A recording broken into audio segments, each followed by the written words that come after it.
questions. I say this at every single event. True. It's true.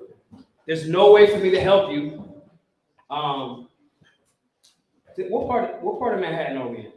Upper West Side. Upper West Side. Okay. This is also going to be repetitive, but all of the melanated people, raise your hand. Well, that's a trick. Technically, white people have melanin, right? But technically, if you identify as Black, Spanish, Latin, something like that, raise your hand. 1, 2, 3, 4, super light skin. Right? What about Jews? You guys are never counted. No. I came up here to New York and started the tour off with fucking Kanye shit.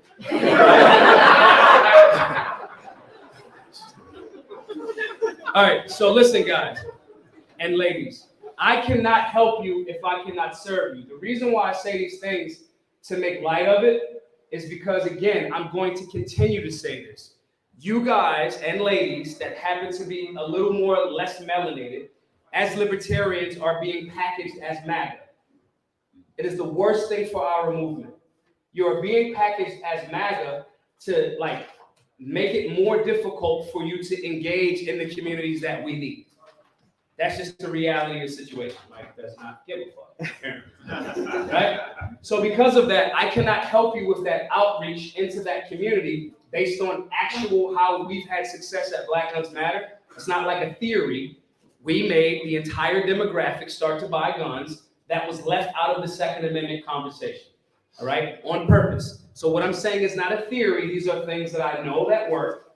And I personally believe, I have to say believe because I have not made the vast majority of urban America, as we have with gun ownership, I have not made them become libertarians yet. So I have to say believe because I don't know, right? I don't believe generally in belief because either you know or you don't know. I don't generally believe belief.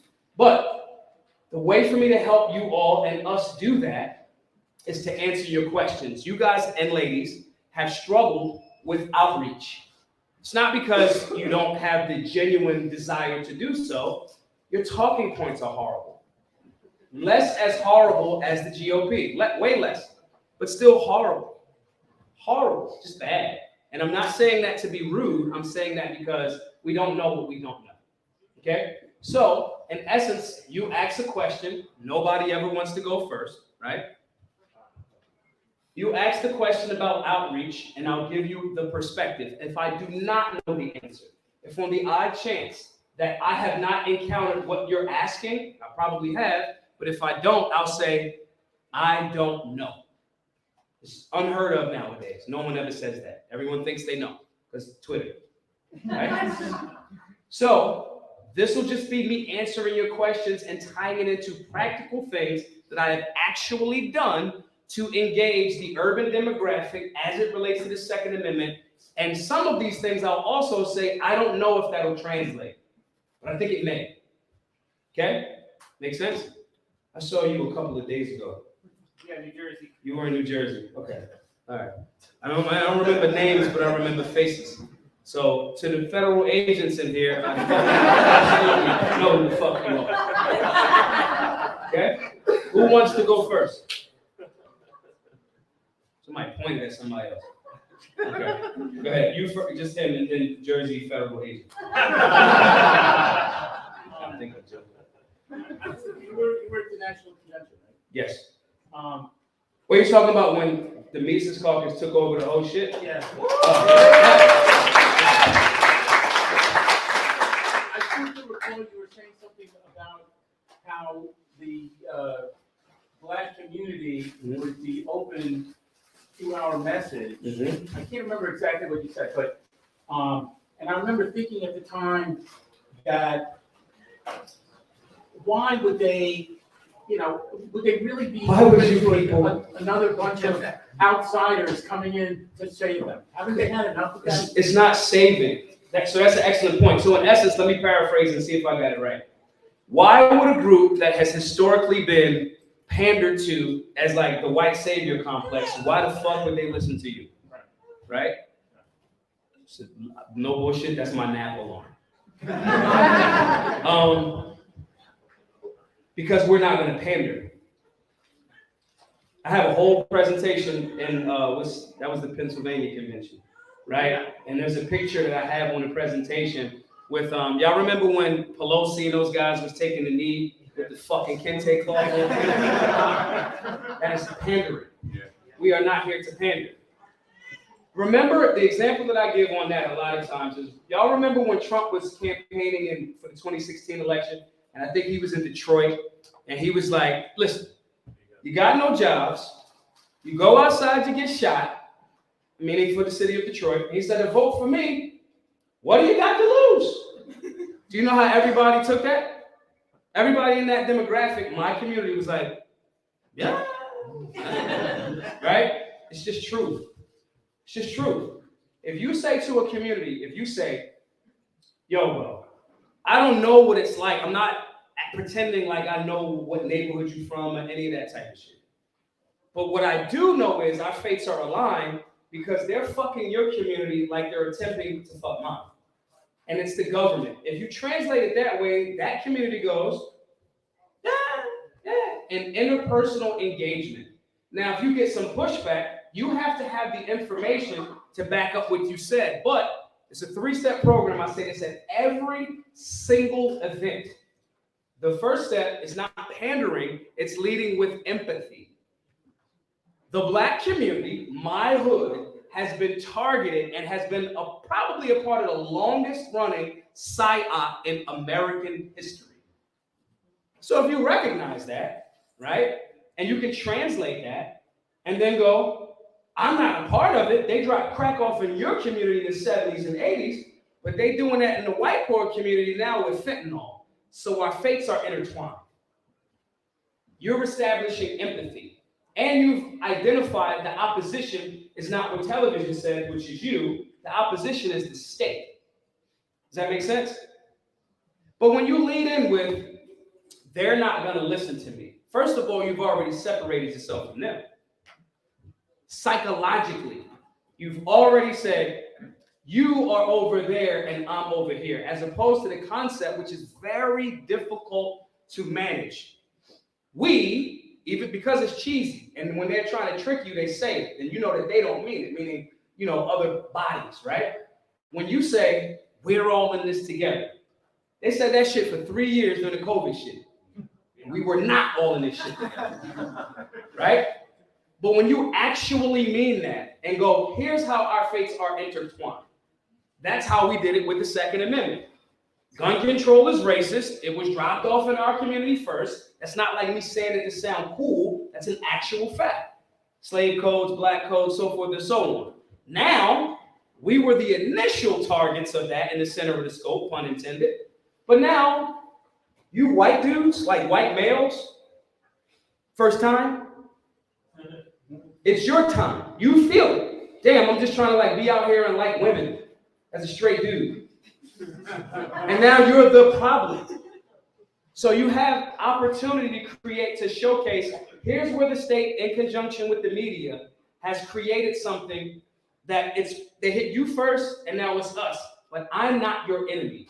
If you do not establish empathy with anyone that you're communicating individually, if you do not establish empathy there, you fucking lost that person. Because the power of the media is stronger than your lack of empathy. Does that make sense?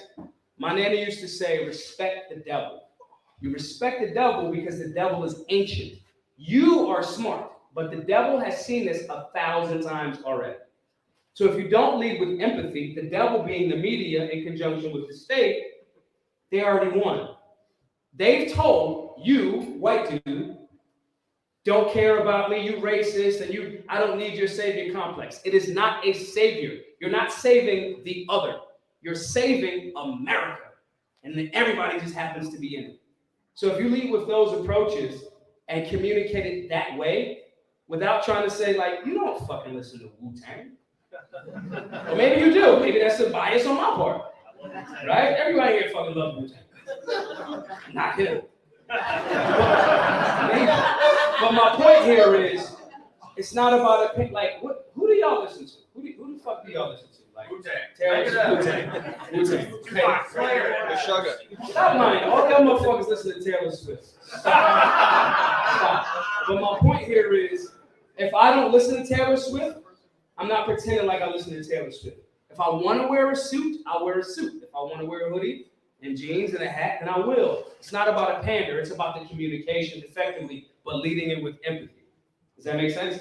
Yes. Does that give you more of a boom? This brother here, the Fed from Jersey, and then you. One of the things that I was thinking of, we should be able to take, more advantage of in like inner city communities, especially like places where the education system, wastes like hours, like a quarter of like the best time of people's lives, Mhm. and they a large part there's literacy. Bro, federal agent, what is your question? Oh yeah, no. So is there any way to like take advantage of that to convince the inner city community against compulsory schooling or anything? Yeah, you just say it. Would you like your children to have the opportunity to choose where they can learn better? Okay. Me personally, my children are not in schools. My children are homeschooled. Yeah. Me Yeah, personally. no, of course. I mean, it just Right? seems like to be like fertile ground that It's questions. It's sown that way. It's questions. Questions, sometimes on Twitter, right? If I know the answer to a question, I'll ask people, hey guys, oh shit, it's Tom Woods.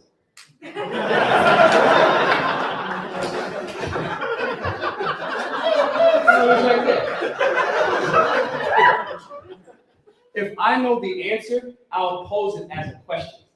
One, it helps with engagement. That's a little sneaky trick too. But I want people to say what they actually feel. Nah, man, I want someone to say, man, if we push this school choice thing, they're not gonna let us. I love when I get that. I'm not even talking about school choice. I'm talking about anti-compulsory schooling, because this is like the thing, there might not even be like a private school that could serve that community, even with whatever vouchers or whatever they provide. Ask the questions and present options. I ask the question and go, well, there's this, and there's this, and there's this. I don't know, what do you feel about it? Well, for me, where I live, and and the reason why I think it would be great for because in my neighborhood, in my school, our state is set up like blah, blah, blah, blah, blah. Okay. That is them expressing what they feel, and now I got a point of reference. Okay. And I'm not saying be disingenuous. Right.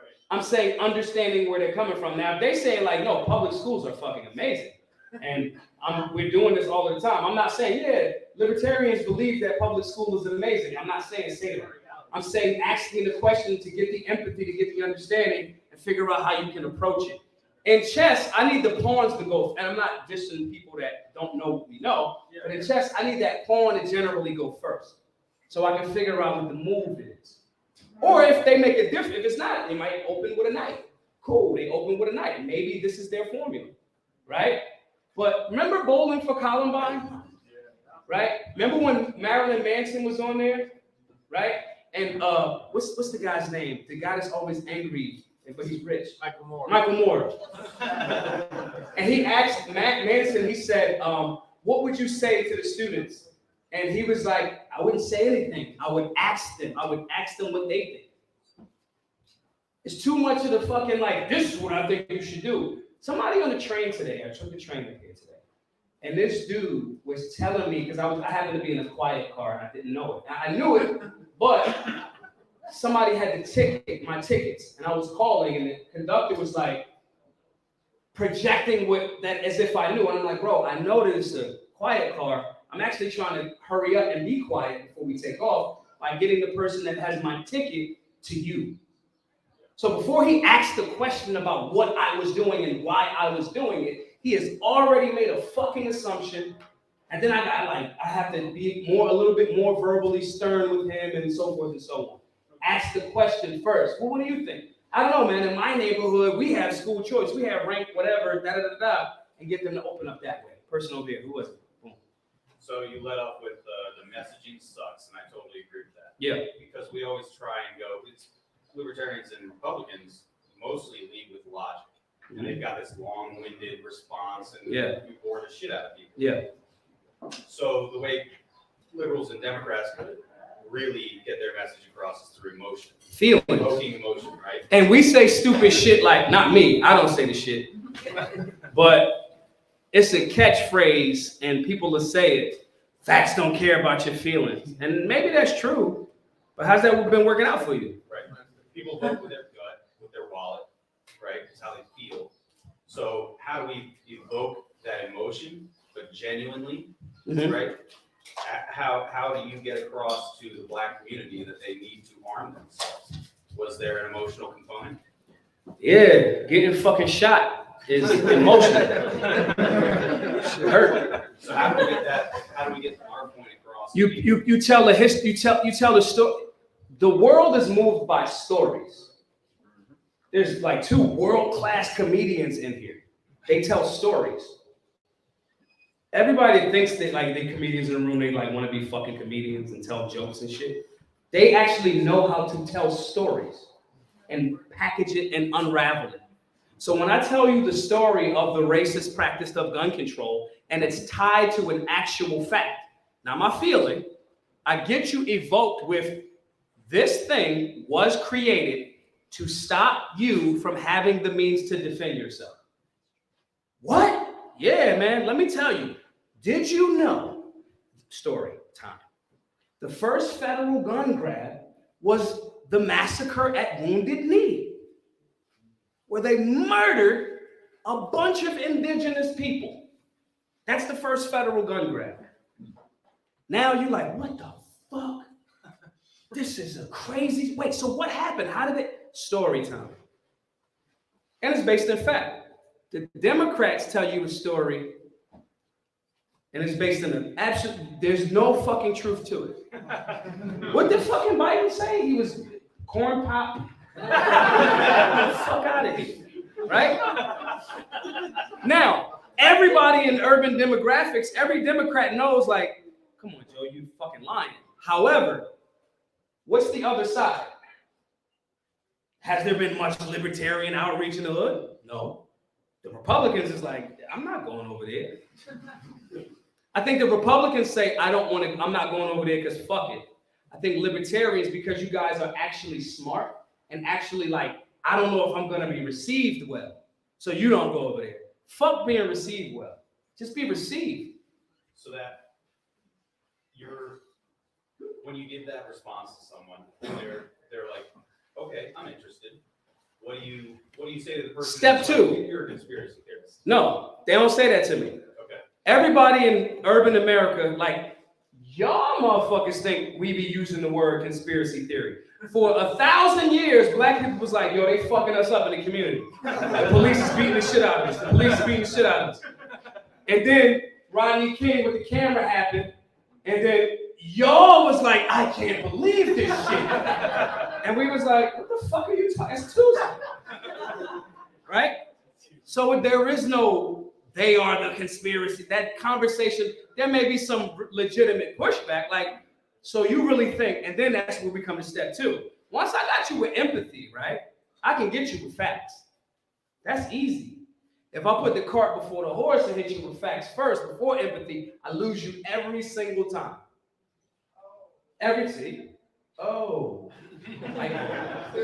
Right? So when they go, nah, bro, so you mean to tell me that the indigenous people was the first federal gun grab? Then I take them to a book. That here, Negroes and the Gun. Nicholas Johnson. Here you go. Look. Then I take them to, if they happen to be white and urban and they happen to be Jewish, I take them to Gun Control in the Third Reich. I just get them with the facts. Listen, when you selling shit outside, I gotta give you a tester first. That's that shit. Smoke that. You'll be back.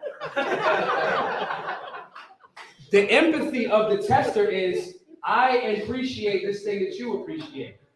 Let's do it together, or you do it in your own time. And then you come back like, yo, well, now I can tell you about which strain that is.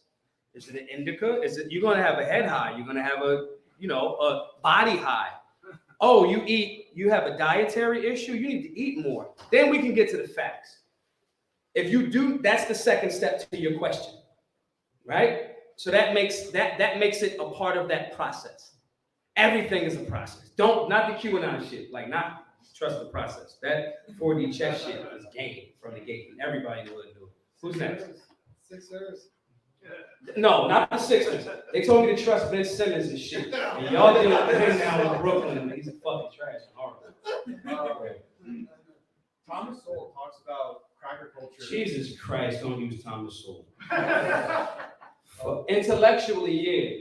I'm more of a Walter Williams dude. Well, I just wanted more to go into how the culture of the inner city affects outreach in the inner city. The culture of the outer city. The inner city. So that's why I was trying to say the cracker culture, redneck culture, that kind of that kind of foundation. How does that affect outreach in the inner city and among Black Americans? It sometimes stalls it because what a culture is and how it's presented to a demographic can be two different things. So I have some land in Alabama. Like after the lockdowns, you know how culture says New York City people are so tough and they'll say fuck the system and all of this, right? And all of those big cities, Chicago people are tough, Philadelphia people are tough. Soon as the system was like, yo, close your business, everybody in the big cities fucking fold. Yeah, pretty much. But when I was in the South, I was in Texas line dancing. I was jet skiing in fucking Miami. I was like, what the fuck? My point in saying that is, what the culture is being presented as urban people have so much great. I ain't never seen so many masks in New York, right? You still see it. How that culture is presented to the demographic and how it actually is can be two different things. So to answer that question, I kind of got to ask you, well, I'll answer honestly from my perspective. The vast majority of how so-called redneck culture is presented in our community as you a Klan member. Not, I just want to be self-sufficient. I just want to like ride my truck. I want to have a good time. I want to like go fish. I want to hunt. It's not presented that way. It's not presented. It's presented as, how many times, I got to ask a Black person, right? How many times, if you've traveled, I'm assuming, because you're melanated, that you got like that sweet bald head, right? Smooth, right? Pause. How many times, if you're from a city, if you went somewhere down south, how many times have you heard, oh, be careful down there, because you know they don't really like the Black people down there. All the time. Meanwhile, you go down there and they're like, yo, you shoot too? Hell yeah, come on. So how it's presented, we fail in countering the narrative. They are very masterful in using their media to make you look like an absolute, like, nah. If you find a Black dude from the South that hunts, fishes, is in his pickup truck for a legitimate cultural reason, he or she understands it, but he has not been victimized by the media's narrative and presenting of it. Does that make sense? It's like, man, that's Steve. We was just like growing, we just burned our crop so we could like get ready for the next season. You understand? Yeah. So the outreach is, our job is, we're the people in the middle. We're the people in the middle as libertarians going, nah, bro, they kind of lying to you. That's not really how it is. And the other thing too is you have to kind of be well-traveled to go, nah, that's not how it is, bro. I have an RV. I be in those places. I love campgrounds. I never had been to a campground before I bought that RV in 2020, right? And the conditioning worked on me. I pulled up to a campsite in Minnesota, and I didn't even know how to put water in the joint. I just bought it, right? And the dude was like, I pulled up to the campsite, and the stories. You see how you guys are engaged? It's a story, right? I pulled up to the campsite, and I was like, here we go with the bullshit. I can tell by his face he's gonna be. And this was the nicest, tall, white dude I've ever met in my life. He was like, you don't have water. Oh man, how have you guys been making it out here? He said, you know what? It's the cold season, so our water for the campground is turned off, but I'm gonna give you got your hose? I'm gonna give you some of mine. Woo. Condition. Jake, so you get what I'm saying? Yeah. Our job is to have to be the person in the middle that's saying, yo, bro, they lying to you. Yo, bro, they lying to you. When I'll say this and I'll go to Gene's question. The first time I went to Africa, I went to Senegal. A friend of mine had an import company, and we lived down, not south, but like Virginia. And it's like, yo, you wanna go to Dakar? And I was like, yeah, I wanna learn how to speak Wolof, I wanna do all that shit. But I was nervous. I got over there because the story in the hood is, yo, you know Africans in the continent don't fuck with African Americans. You know they don't fuck with you, right? You know, just be careful. They don't fuck with you. They don't fuck with you. They do not fuck with you. I get over there, so I'm like, man, no fucking gun. Motherfuckers don't fuck with me. And after a few days, I'm like, yo, these are like the nicest people ever. And I said to them, I was like, yo, I gotta be honest with y'all. You know, I was told that Africans on the continent didn't fuck with African Americans.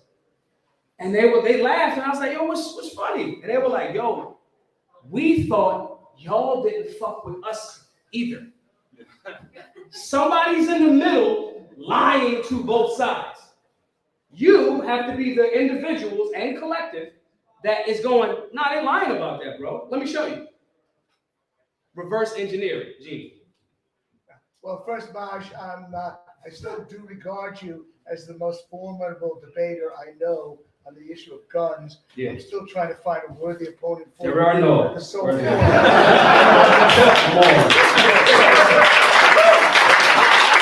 somebody who is against the Soul Forum, and I'm getting a lot of turn down. I'm working on it. But then I have my parochial question about, for you, that's a muted question. I'm a fan of both those black economists, Thomas Sowell and Walter Williams, Yeah. and they were friends, Yeah. and then mutually liked and respected each other. Why are you a fan of one and not of the other? No, I'm a fan of both of them. That's a good question. One, Philadelphia people are sensitive about Philadelphia. Oh, Hey, fucking Giants, fuck out of here, right? Jets, fucking Joe Namath is when y'all won one.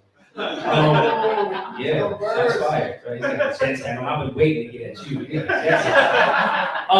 I'm a fan of both, right? I think they are multi-level geniuses in both of those dudes.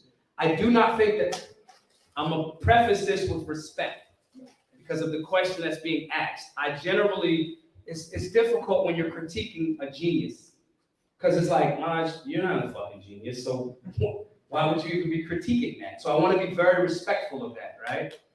I think that Walter Williams had a better understanding of urban culture than Sowell did. And so because of that, I am engulfed in culture. So, and I see how people from my demographic, when a lot of conservatives rush to Sowell as like the thing, and the hood's like, yeah, fuck you. This dude is saying and it's partly because as primarily an economist, he a math fact dude. What did I say earlier? Facts are cold. I'm trying to win. I feel like I lead somebody with Walter Williams first on the culture issue and other disciplines, and then lead them into Thomas. Because it's like my first engagement with law enforcement, I was 15. I worked at McDonald's. I went to William Penn High School in Philly. The school doesn't exist anymore. They tore it down. It's like a track for Temple University now, where Walter Williams did his thing at. But I had a work-study program, stories. I had a work-study program, and I went down, I had to cash my check from McDonald's, and it was like so much money. It was like $300, right? And I go down and I buy some clothes, because at the time, like Hilfiger and all of that polo, right? And I come back, and the police officers pull in front of me, and they hop out, and they put my whole face on the fucking hood of the car. This is my first interaction with law enforcement, right? And sidebar, engines are hot as shit, right? So he's like, yeah, you out here hustling. Because I had the clothes on that I bought, the cool clothes that all the hustlers wore. I'm like, nah, I work at McDonald's. If you just let me, I got my fucking cash, like a check. I haven't had a job. So he's like, you get a check, right? And check stub. And they pulled the stub out, and they took all of my money and was like, go to fuck the class then. This is my first experience with law enforcement. Bullshit you not. Me and my oldest friend ever, Quinn, remember this story. And I'm like, damn, you ain't even gonna let me keep money for a trans pass in Philly. Like, here, y'all got the Metro, the swipe thing. They threw me $10. Bullshit you not, if I'm lying, I'm flying. They threw me the $10 and said, you could get some fucking tokens. That is my first experience with law enforcement. So somebody telling me that there's not a cultural issue with law enforcement, like when they just looking at it at the numbers, well, police brutality isn't that big of an issue in the community, percentage-wise. I cannot fuck with you because you don't understand my lived experience. I believe because Thomas was so much on the numbers, he misses sometimes the story and the culture. Does that make sense? Now, that does not mean that I'm saying, yo, fuck him. No. I'm just saying I want to win. So if I'm trying to win in that demographic where if 10% of bad cops is only 10%, but if all 10% of them are in where these fucking people live, what the fuck do you mean we don't have a problem? Does that make sense? Yeah. All right, who's next? Walter Williams understood that better again. Walter Williams understood that better because Philadelphia is a different type of fucking corruption. You know what I'm saying? So for me, that's the reason why I generally defer to him. But I think that they are both multi-level geniuses. You know what I'm saying? So I just want to put that out there because the internet will chop this and be like, Maj Toure hates fucking Thomas. You know? So you mentioned that a culture can be different than what it's presented as Yeah. in media. And you mentioned at the beginning that libertarians are sometimes lumped in with MAGA. So I have two questions. Yeah. Probably the answer is yes, but do you think MAGA is being like mischaracterized by the media? And secondly, what's your strategic orientation towards MAGA in terms of like accomplishing your goals? Yeah. Can you, So first, is MAGA being, because I might forget, I actually think I'm suffering from early onset Alzheimer's. Y'all gonna laugh, but I actually think I am. In 10 years when they run this back and I got early onset and y'all be like, oh shit, he was telling the truth. It's a joke, just laugh at it. Yeah, so mischaracterized Yes. and strategic orientation. Yes and no. Is the media mischaracterizing MAGA? Yes, but no. Because they're fucking super statists that are like blue, back to blue, whatever, to completely ignore all. Dave makes this point all the time. This fucking COVID shit was a clear indication of like might be the largest shit in our lifetime when it was all of the government overreach. Now, did a lot of conservatives or MAGA dudes was like, yo, you're not gonna tell me not to wear a mask, but y'all financed and was down with the finances and the print of the money. So no, they're not being mischaracterized by people that tell the full story. Are they mischaracterized generally by leftist media, like legacy media? Fuck yeah. Yeah. It's like, if you say, here's the two ways that they can mischaracterize. One, they'll say, if you wear this Make America Great Again hat, you're absolutely racist. You act like just no question, none about your life. You might have just heard of the slogan and was like, yo, I want America. It's not like how I felt when I was younger, right? So they'll package you that way. The second thing is they don't even tell you that that's not even his fucking slogan. It's Reagan's. So they're all the way lying because they have an agenda. They have to make their demographic, to your point, feel like we are here for you. And those people are there to stop whatever you want and got going on. So in that sense, do they mischaracterize? Yes. But when you talk about and I've said this on stage at CPAC, right in front of all of them, you guys are too heavy status. You are not in alignment with individuals. You are a far cry from the conservative that Frederick Douglass was. They didn't even say that Frederick Douglass is a conservative. So some of the mischaracterization is their fault. You have arguably one of the best top-tier Hall of Fame conservatives, based on that word then, in Frederick Douglass. How many times have you seen a representation of Frederick Douglass at CPAC? One time, if you ever watched it. It's when I got on that stage and was like, this is who Frederick Douglass is. This is why you guys should be talking about him. Hey guys, the stretch between actual conservative values and liberty values is not that big of a stretch. But right now, they trying to sell $30,000 tickets to CPAC, and I'm not saying that as a knock, free market provides, but sometimes when you go for the bag, you might forget your principles at home. Make sense? What's the second part? your strategic orientation towards MAGA. Will you work with? I do it all the time. I follow Donald Trump Jr., he follows me. And I say, you're wrong here. Respectfully. This is what I want y'all all to take from this. They are trying to convince you that we are separate entities. Like as Americans. We may have different philosophical ideologies. They'll mix people that they want to mix for their agenda to not be your own thing, like how they're trying to mix. Libertarianism is its own thing. They're trying to package it as like it's MAGA light or whatever they say, right? But we fall for the trick because we stop and when people say goofy shit, we stop and don't go, oh shit, this is like an American. This is like a human that I'm actually trying to engage. We forget how goofy we were 50, 30, 20 years ago. Like I was a Democrat. And before I ran for city council, I was a Republican. I was registered as a Republican.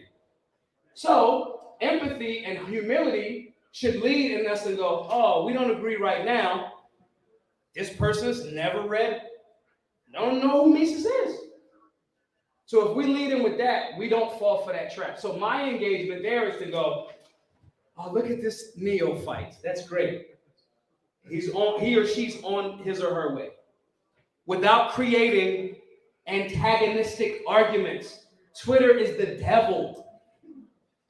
It's making you have these, like, y'all remember that joke? Comedians, right? Y'all remember that joke that Louis C.K. said, like, when you're in your car, you're like the worst person ever.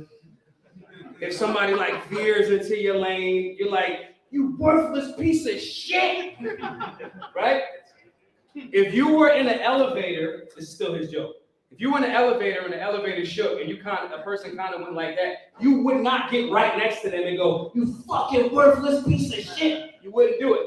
We're doing that to people that have different political ideologies. And I just go, liberty dictates you have the right to believe whatever stupid shit you want.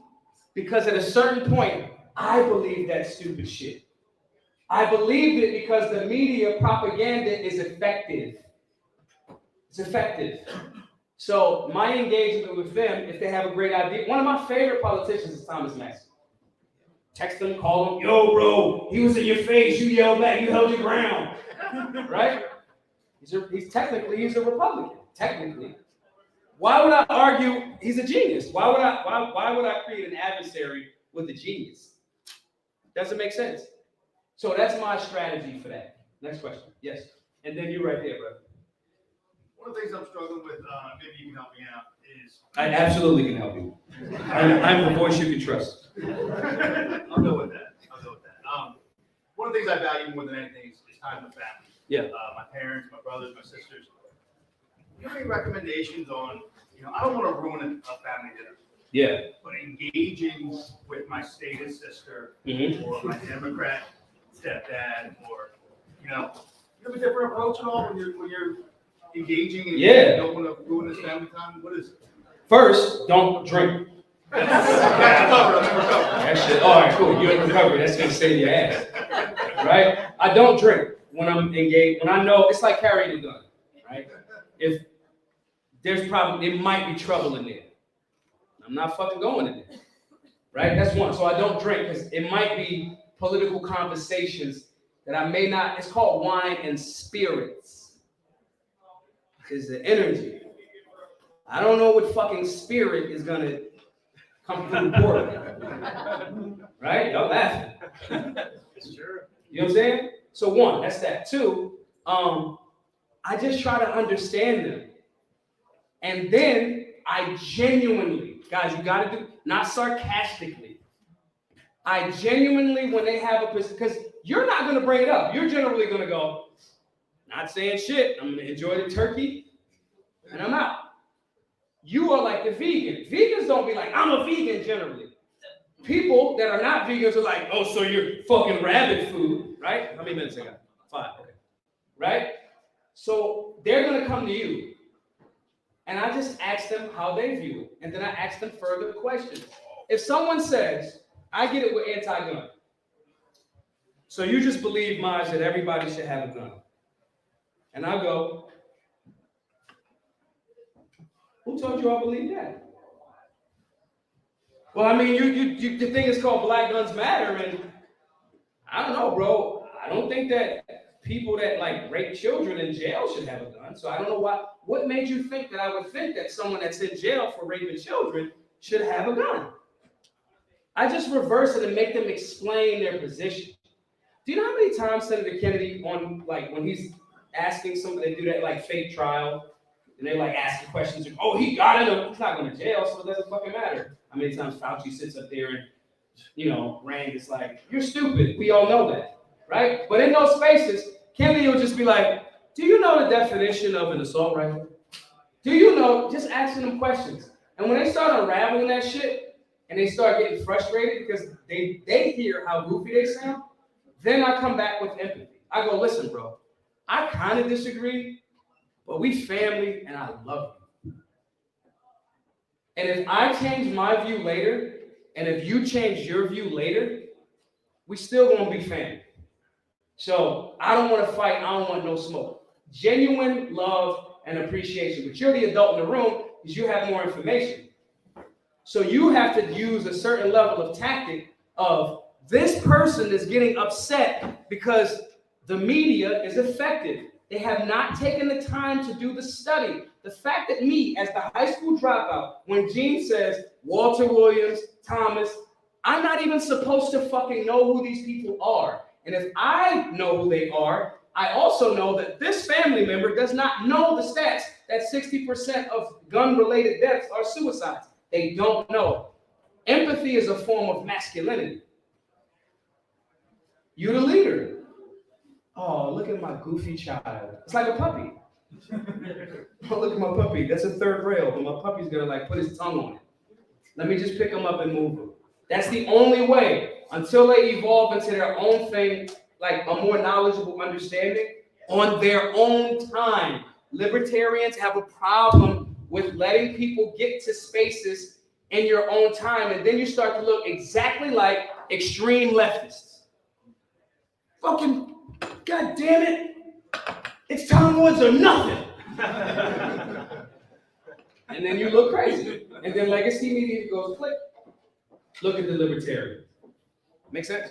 You have to be the adult in the room with empathy and self-control. Y'all be using your intellect to justify your lack of fucking self-control. I'm smart. Fuck everybody else. Yeah, that's wrong. You're gonna lose. I love getting people mad. In an argument, I win arguments with women.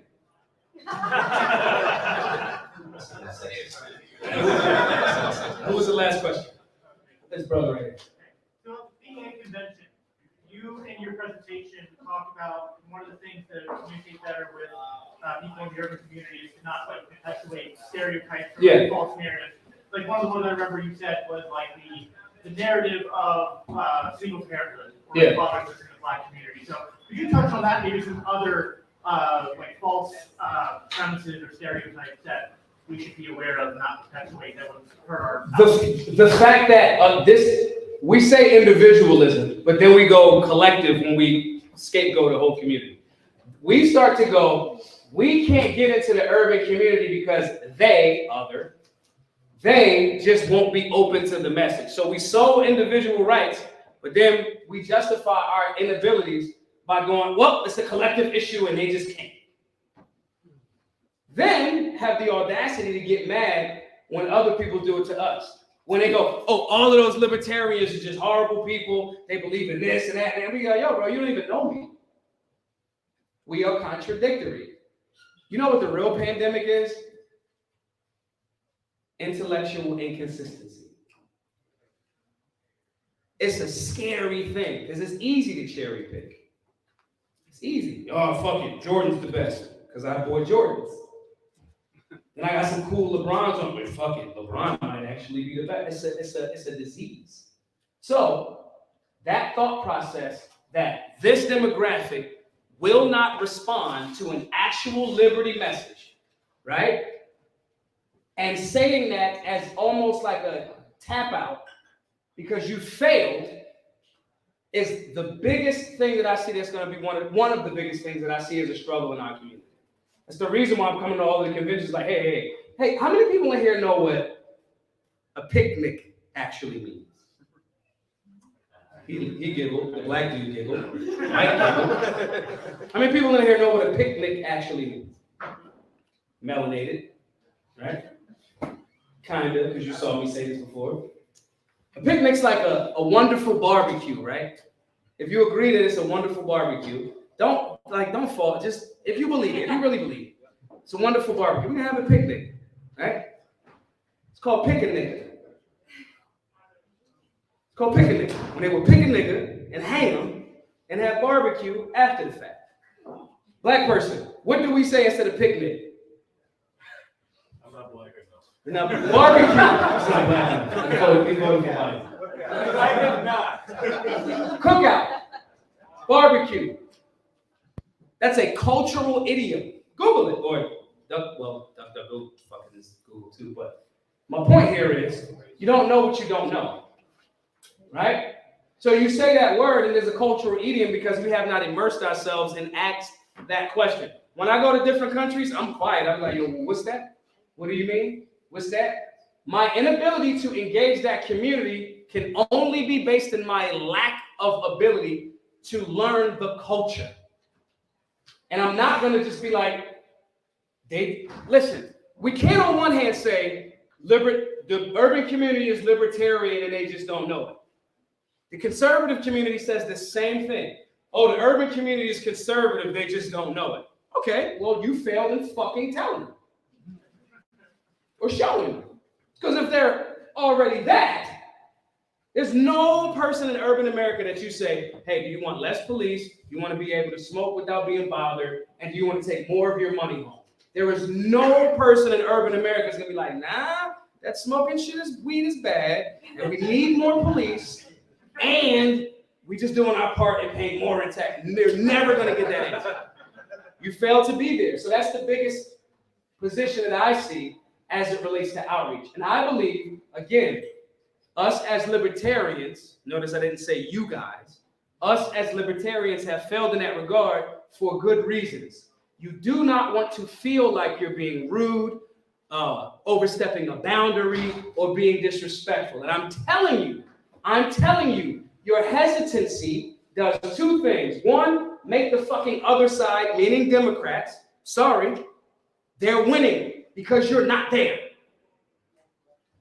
And two, it comes off like you're actually the thing that media packages you to be because you keep like trying to avoid. Oh, they must be the thing that they told me they was. Because look, they're not even engaging. Make sense? I'm getting out of here, guys. I appreciate you all for listening. Hopefully you guys can, I'm going to get drinks. Hopefully this has been helpful to everyone, and I appreciate you all for listening to me.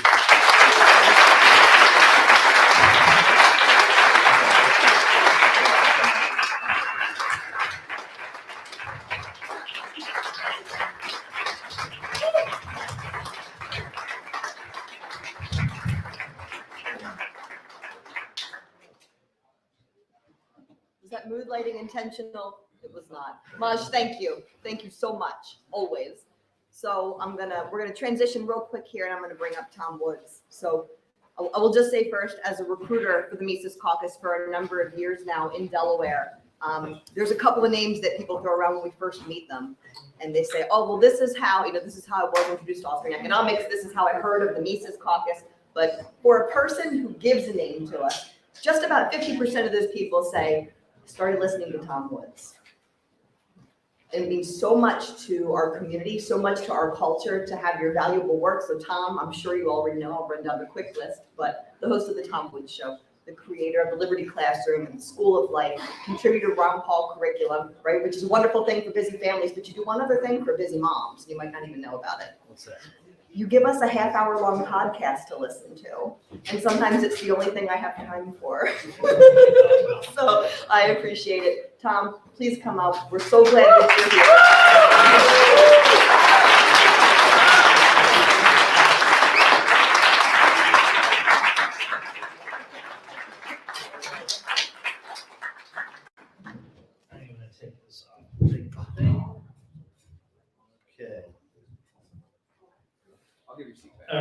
been walking around, start the timer. I've been walking around somewhat suspiciously, carrying a loaf of sourdough bread.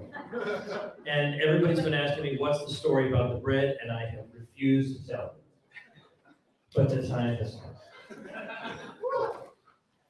If you know me well, or you listen very attentively to the podcast, especially when Gene Epstein is the guest,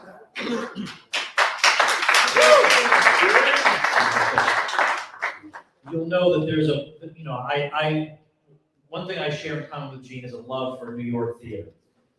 And there's a play that I love very much that used to be on Broadway, now it's off Broadway. It's on the New World stages on 50th and maybe 10th, I forget the cross street, but it's called The Play That Goes Wrong, and it's so great. It's my favorite thing in the world.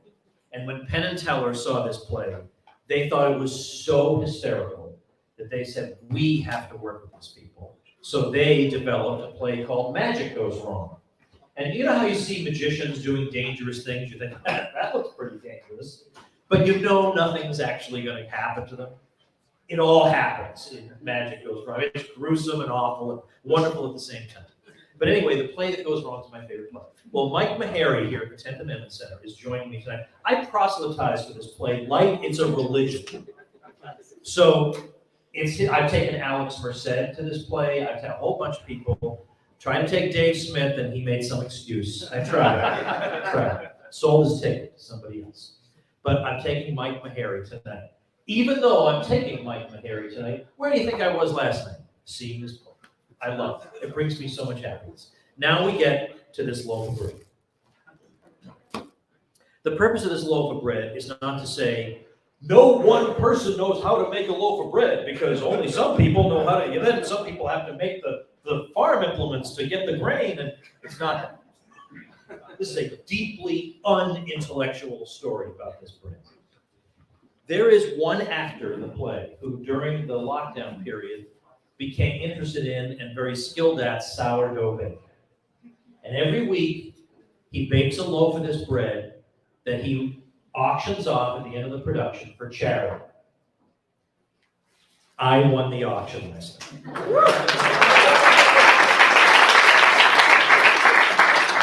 You are looking at a $200. And they actually said, I want you to understand, you are not bidding on an expensive loaf of bread. You are making a donation and getting a loaf of bread as a gift. So this is actually the second time I have won the bread. A few months ago, I also won the bread. So I've gotten to know some of the cast at this point. It's a lot of fun. So I told my family that I won the bread, and we have a family group chat on the message thing here on the phone. I told them that I won the bread, and I have a 18-year-old daughter who is, half her sense of humor is puns. And so she said, well, I guess this establishes Dad as the breadwinner of the house. I don't know.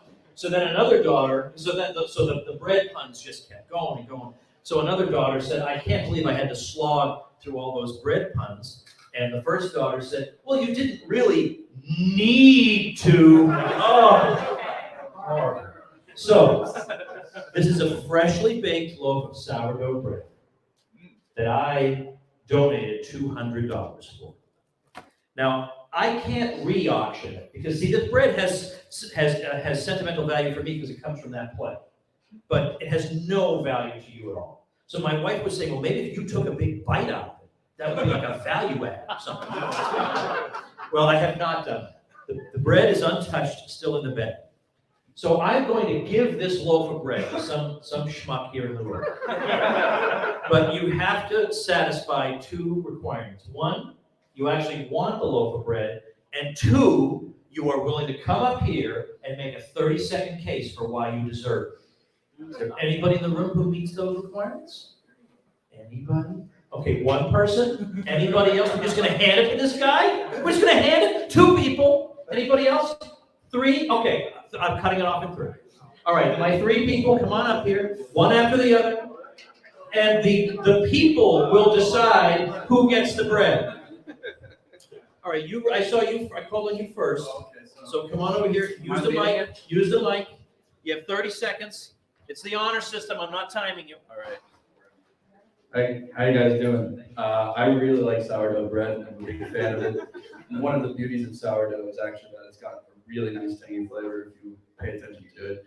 And I am dirt fucking poor. So I would really appreciate some sandwich bread when I get home. So yeah. All right. I think that is going to be a hard appeal for me. All right, I picked your second. All right. Okay. Unlike him, I don't love sourdough bread, nor am I dirt fucking poor. But I flew to New York City to see Tom and Dave speak, and I will be going to see The Play That Goes Wrong tonight. I'll be there too. What? So I feel like You got my vote. So I feel like this would be a good topper to my first New York City trip. Wow. Boy, that's a good one too. All right, let's work that out for you. I do have to work it out. Why do I deserve this bread? Well, I'm a part of New Jersey Human Action, so I'm part of the wrong side of the Hudson River. And if there's anything that is true about New Jersey, every piece of trash belongs there. Oh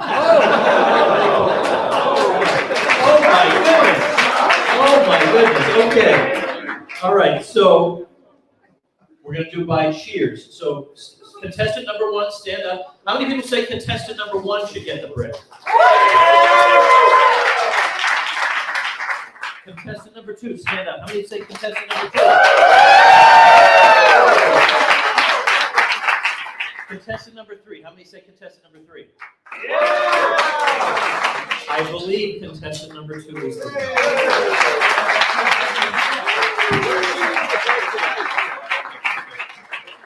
Here's a local bread. I hope you enjoy it. All right. All right, that was weird. I will admit that. That was a little weird. I know. That was like the craziest $200 I ever spent in my life. All right, so look, here's the situation. I just released another free ebook. But I haven't advertised it until this very moment. It's called Your Facebook Friends Are Wrong About Ukraine. You want to guess what website you can get it at? WrongAboutUkraine.com. One of my talents is buying those domains. WrongAboutUkraine.com. So here's our situation. I'm going to spend basically half my remaining time, now that I blew all that time on the bread, half the remaining time on where we are and what we can do. We talk a lot about where we are, and then we end the speech. That's been a problem for dissidents like us for a long time. We give a lot of speeches about the problems, and we say, good night, everybody, and that's it. Or we write a lot of articles, and people read those articles.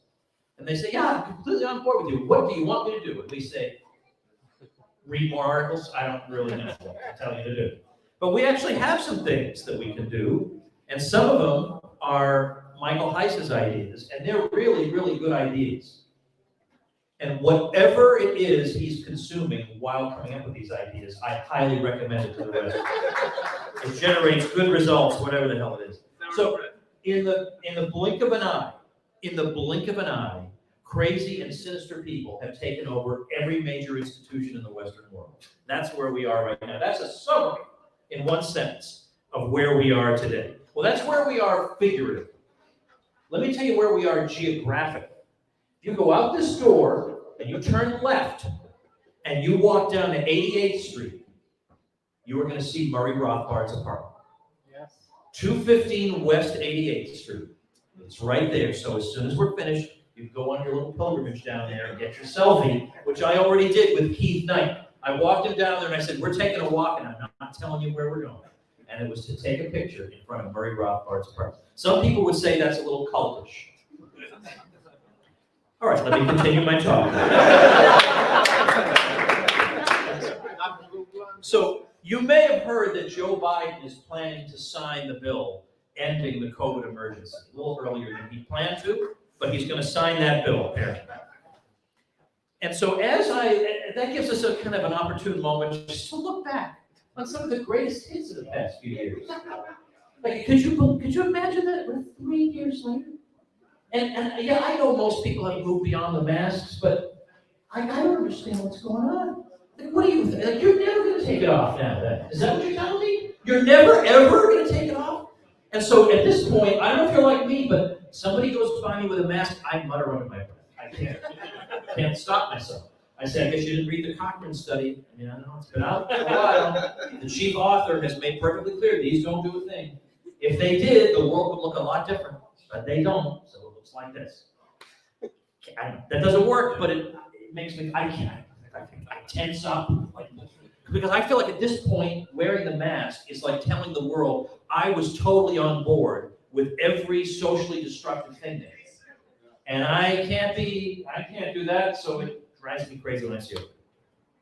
But remember, you remember when the judge said we didn't have to wear them on the plane anymore? And the Biden administration went crazy. Oh my goodness, we have to sue and try and not that I came to that. We're still unmasked on the planes. But catastrophe was supposed to strike.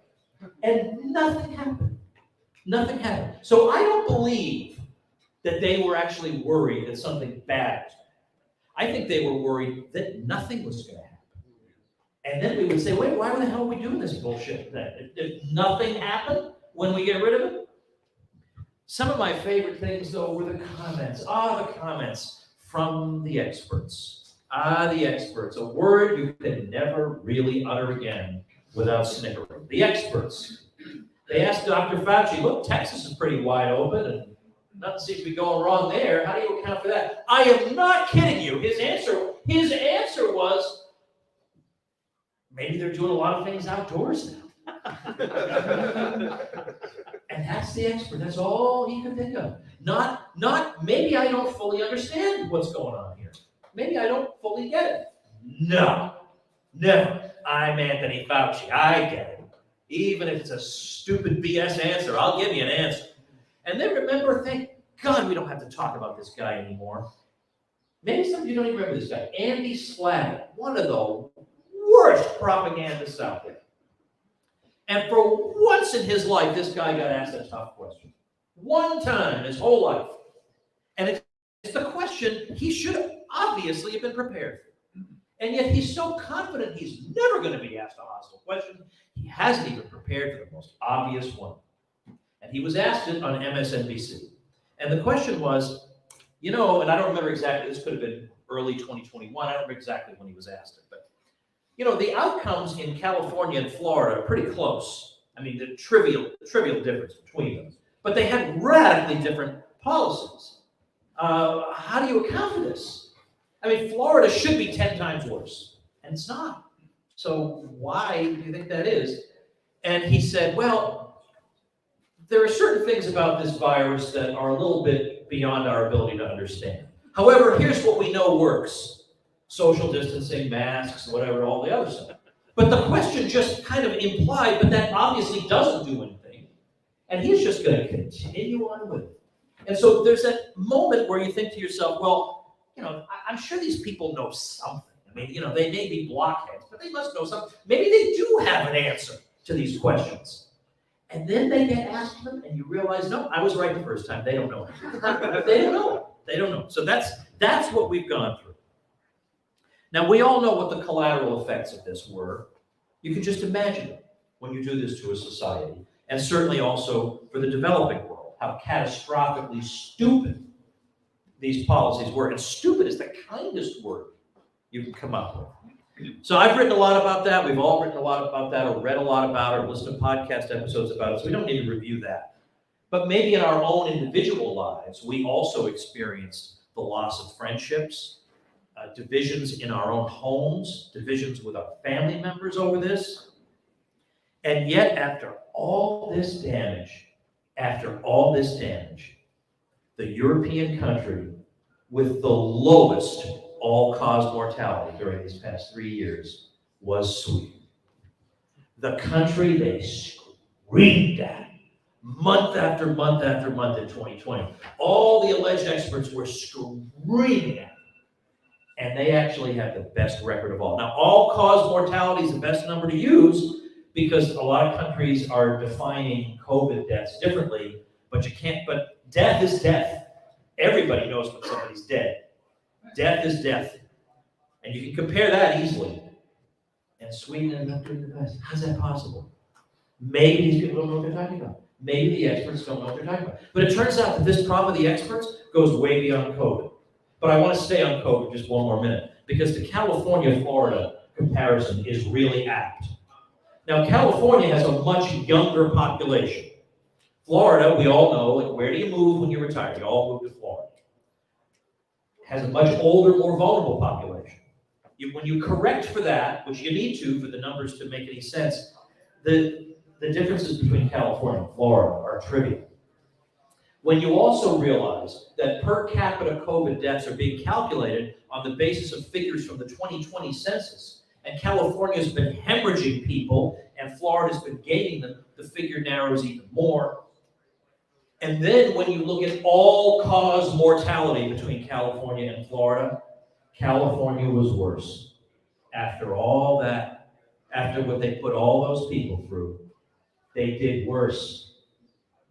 Those are the experts, and you're not allowed to ask a question because you're not an expert.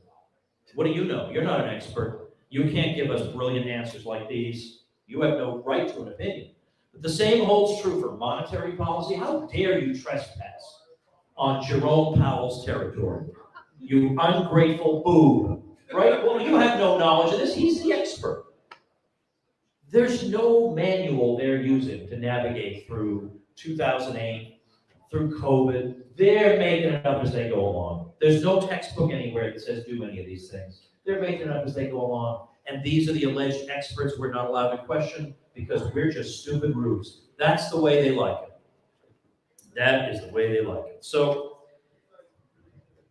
for me, the real lasting consequence of this is the realization I have of how utterly unreliable my neighbors and fellow countrymen are when push comes to shove.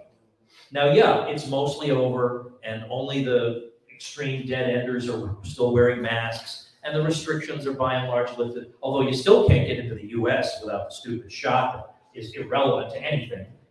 But for the most part, these things have gone away. But what hasn't gone away is the dread of the next time there's a crisis, what are my fellow Americans going to do? That is scary. They're going to throw me under the bus. That I know. That I know. So the importance of networking with other like-minded people and building communities with other like-minded people, that's never been more urgently necessary.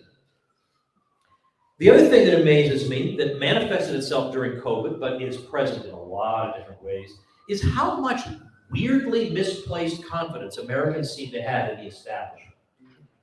There are actually people out there who think Tucker Carlson's a bad guy because John Kerry, Hillary Clinton, and Mitt Romney are just looking out for what's good for me. How dare he speak badly of that? What are you talking about? In what way are any of these people even remotely impressive to you? Well, we have the least impressive, most ignorant ruling class in the history of the world. And yet our fellow Americans think they just got to side with that, no matter what. I think Chuck Schumer is just fighting for me and for my interests. And I've got to listen into whatever his war propaganda is or whatever it is, I will accept it. And if you don't accept it, you're a weird, dissident, oddball, probably treasonous in some way. This is unbelievable to me. And not only that, the sectors of society that portray themselves as the avant-garde and as the resistors and all this and that. These people can't comply fast enough. My friend Jeff Lescavar tries to theorize about this, and he says, what I think is going on is people from long, long ago, back when people, you lived and moved in tribes. If you got excluded from the tribe, that could be like an extinction event for you personally. So you had to kind of learn to get along. Whatever the tribe is saying, that's what you're going to say. He says that mentality has never fully gone away. So now we have people who They want to be in the cool group. And if the rich and powerful are telling them climate change is going to kill you, then they're going to adopt that. And if the musicians they listen to say that's going to happen, or you better wear a mask or whatever, they're going to do it. They would die 1,000 deaths before not being in the popular group. And if any of you in this room, like me, went to high school, you are familiar with this phenomenon. People who would die 1,000 deaths before contradicting whatever the popular kids say. This is being said by somebody who, I am sorry to break this to you, was not the most popular of kids in school. It's hard to believe that, isn't it? Hard to believe that. So the establishment can be excused for anything. I mean, if you look at the absolute devastation of the war in Iraq on ordinary people, you can hardly even quantify what was done to those people.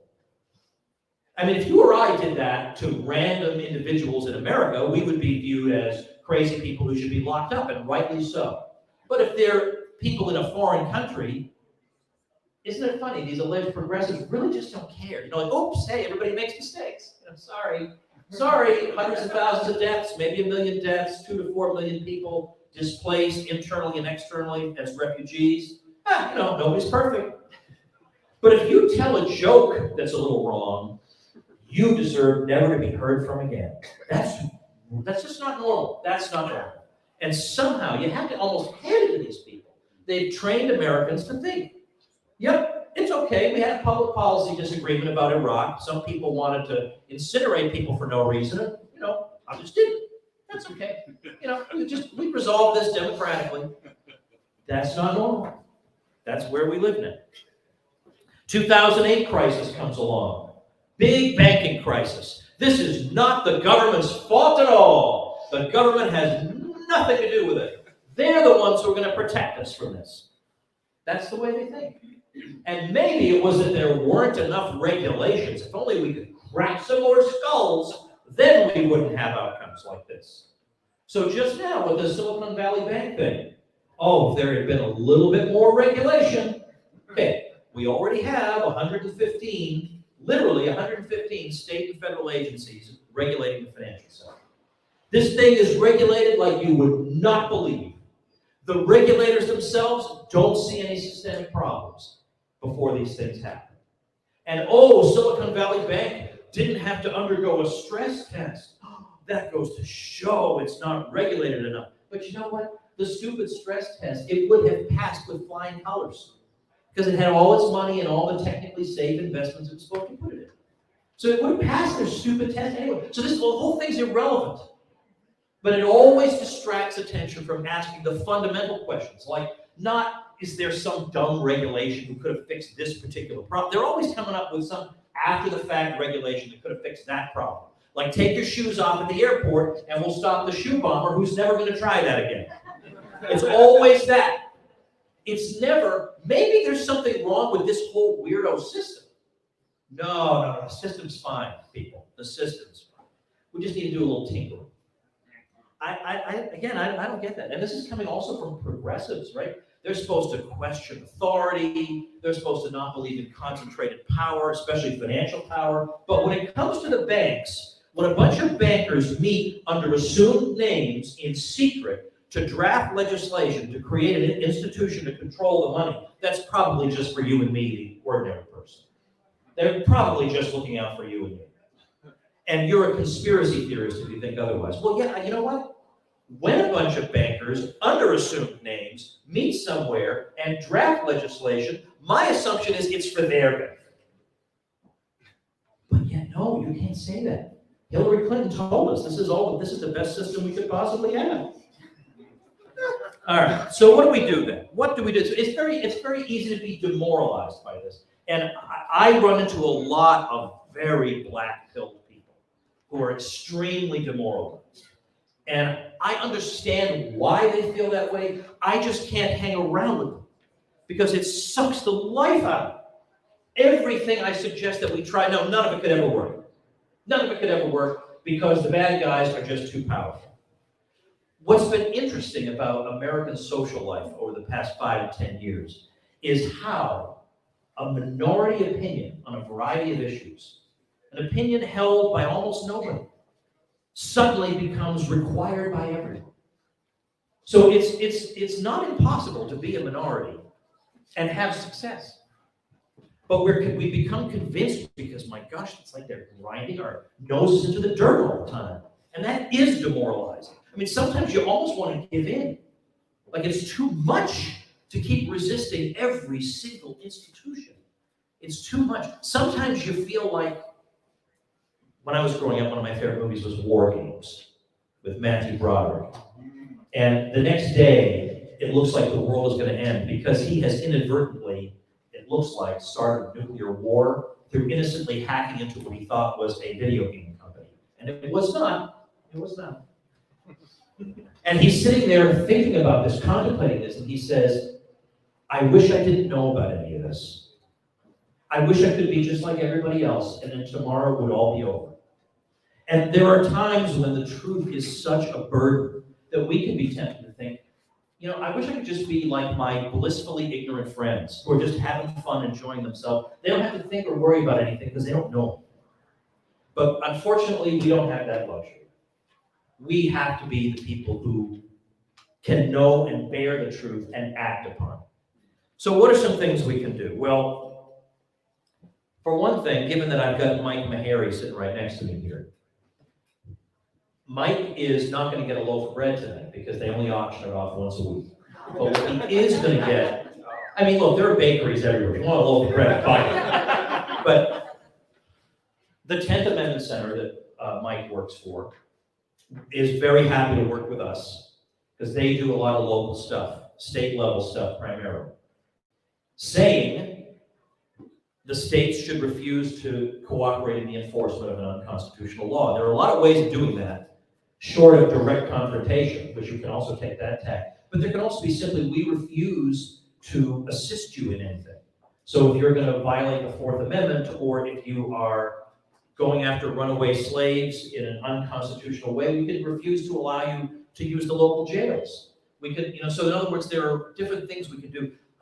One of the brilliant ideas Michael Bolden came up with was when dealing with the NSA spying on us, their facility in Utah requires an enormous, absolutely enormous amount of water to cool their systems every day, an enormous amount of water. And so, was it Bolden or you who came up with this? It was Bolden. He came up with the idea, why don't we turn off the water? Why doesn't Utah just turn off the water? And they could, if they weren't, you know, if they were courageous, they could just turn off the water. Then what happens? So in other words, think.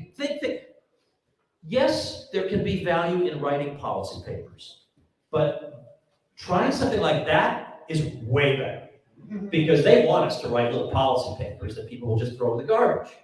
They don't want us to think, wait a minute, even despite what they're doing to us, we still have avenues of recourse. They don't want us thinking that way, but we can. And so work with the 10th Amendment Center, right? I mean, you guys, you're not all finished and you have nothing for anybody left to do, right? You could probably find something else. You could probably find something for you to work on. If you don't have it, so if you leave here thinking, I don't have anything to do and I know I should be contributing to this overall cause, then go check out the 10th Amendment Center because you got it right there. Also, I personally, when it comes to politics, I feel like you have to be engaged in it. And I know it's full of terrible people, and people backstab you and betray you, and it's just an awful, I know that. But if we're not in it, then no one ever hears our ideas. Okay? Nobody buys our books to read our theories. They don't. But if they hear about us through politics, maybe they listen. But they don't hear about us otherwise. So the only thing we accomplish by not being engaged is becoming invisible. That's what we accomplish. So I do favor that, but I do like the local strategy that Michael and others are emphasizing these days. Now let me give you an example of a guy who is not in the Libertarian Party, but he's very, very sympathetic. He's a friend of ours. Eric Brady is a state senator in Maine. He's a state senator in Maine, and he has caused more trouble than you could possibly imagine. He was in for 2 terms, then he left for 4 years, now he's back. For example, recently, the Maine legislature wanted to pass a resolution in support of the people of Ukraine because it was the 1-year anniversary of the invasion. And their resolution was just all, CNN, CIA talking points, the whole thing. But they figured, well, it's platitudes, it's about Ukraine, we'll get a unanimous vote, we'll move on. Oh, they didn't count on old Eric Brakey. And Eric Brakey did not think to himself, yeah, this is one of these things that everybody just votes for, and it's just a formality. Oh, no. He stood up in the Maine legislature, he gave a long speech denouncing the whole thing. Nobody knew what hit them. Because most people, I'm sure there are lovely people with many fine qualities in the Maine state legislature, but most of them don't really know that much about the history of Ukraine. And he is just giving the riot act to these people. But boom, boom, boom, boom, boom. So his speech goes viral all over the internet. There's no Maine state legislator who's giving speeches like this going viral all over the internet, but that guy is. And you need, with one guy like that, you can get these ideas out into the local news. And you can get other people in the state legislature thinking, well, wait a minute, why should this guy get all the attention? I'm a crazy extremist too. I mean that lovingly, of course. Well, what I have here is a list of, and I've crossed some of them out because I don't want to do them all. This is just bills that he has introduced just since getting reelected. So he was sworn in like January, and what is it now, April 1st? And so, first, an act to assert state sovereignty over ocean waters up to 12 nautical miles off the state's coast. And he says this is an effort to nullify federal regulations attacking the Maine lobster industry by extending Maine's claims to sovereignty over our oceans from 3 miles to 12 miles. Now, nobody in Maine was thinking of doing that until Eric Brakey came along. Maybe they're not going to all be on board, but suddenly the Overton window has shifted. Wait a minute, we can consider that? Interesting. Then we have an act to protect Maine people from inflation by exempting gold and silver coins and bullion from the state's sales and use tax. And, an act to prohibit the Maine National Guard from combat deployment absent an act of the United States Congress to defend the Guard. Now that, of course, you saw in Arizona, that's spreading around. It doesn't get passed right away. But again, it gets people thinking, wait a minute, you mean the states could play a role? Even a modest one in reining in the war machine? Think! We think either, well, if we can't somehow get our senators to do the right thing or the president to do the right thing, I guess we're stuck. Think! We have these options that we don't think about because we've been demoralized into not trying. An act restricting state assistance in federal collection of personal electronic data and metadata, also known as the Fourth Amendment Protection Act. And then it goes on and on. He's got an act to make sure they don't pull this pandemic crap anymore. An act to establish the guiding public health principles of focused protection for pandemics of a highly infectious respiratory disease. So there's going to be a public hearing about that. And you'll have experts talking about that. And every single one of these makes the news. And every single one of these penetrates the consciousness in one way or another. And then he's got stuff to protect people from federal gun regulations, to prohibit vaccine mandates in public institutions of learning, and so on. So Eric Brakey, B-R-A-K-E-Y, he's 34 years old, and he's already doing that at the local level. What Michael Heiss is talking about is thinking about local offices where we can try bold things like this, like city council, county board, mayor, school board, sheriff, and judge. And I want to share with you just a short passage from an article by Aaron Harris, talking about what this strategy could look like. He says, we go county by county, collecting the voter tallies for all of the municipal level races across a given state. Many times this can be downloaded right from the county website with no need for phone calls. We find that some races for meaningful offices had vote totals that are shockingly small, say 50 votes or less. In the course of recruiting candidates, we may get people who want to run for offices in places that are more of a challenge. There's nothing wrong with this as long as the expectations are realistic and we use these races as a chance to develop experience. However, for the purposes of having an effective strategy, we want to find these low vote total races and and candidates who will run them. So for sheriff, we should have members with law enforcement or military backgrounds encouraged to run. With legal experience as an attorney or a paralegal, they should be encouraged to run for judge, and so on. And likewise, after primary day, we can go county by county to collect sample ballots, which will tell us what positions don't even have any candidates running for them. Sometimes you get lucky and find a town council seat or a mayor or school board position. This will also show you the head-to-head race opportunities. This can be our year one strategy, to target these lowest possible vote total races of consequence. In other words, the office actually has the power to stop bad policy. Then recruit people to run for them and excite volunteers to get them into office, and so on. So, in my opinion, it is better to go for finite goals and actually achieve something than to try to go for the entire thing and get nothing. So practical and realistic. But then also, we have to think about ourselves as individuals. We will be much more able to lend a hand to this cause we believe in if we're all financially secure and if we've got our lives figured out in terms of all the things being thrown at us by the elites. We have to figure out how to cope in an atmosphere of rising prices. That's a hard thing to learn how to do. We got to figure out how to build a side hustle in case the next Fauci takes our job away.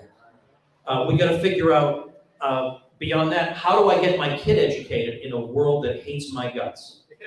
And I just don't have the ability to homeschool. I can't. You're convinced that you can't. These are legitimate. How do I relocate out of a state that is sucking the life out of me when I'm pretty sure I don't have the budget to go? Like these things, I mean, there's only so much I can tell people about the non-aggression principle. But what I think is keeping our people up at night is not, yeah, but if we were in outer space, how would we homestead, space up there? I think they are thinking, how am I going to keep my doors open if my costs are going up, 8% a month? I think that's what they're thinking. And so we have to think about ourselves. And that calls to mind the great book by Harry Brown, How I Found Freedom in an Unfree World. And in that book, he's not primarily talking about politics. He's reminding you that you have control over a huge swath of your life, regardless of what the politicos are doing.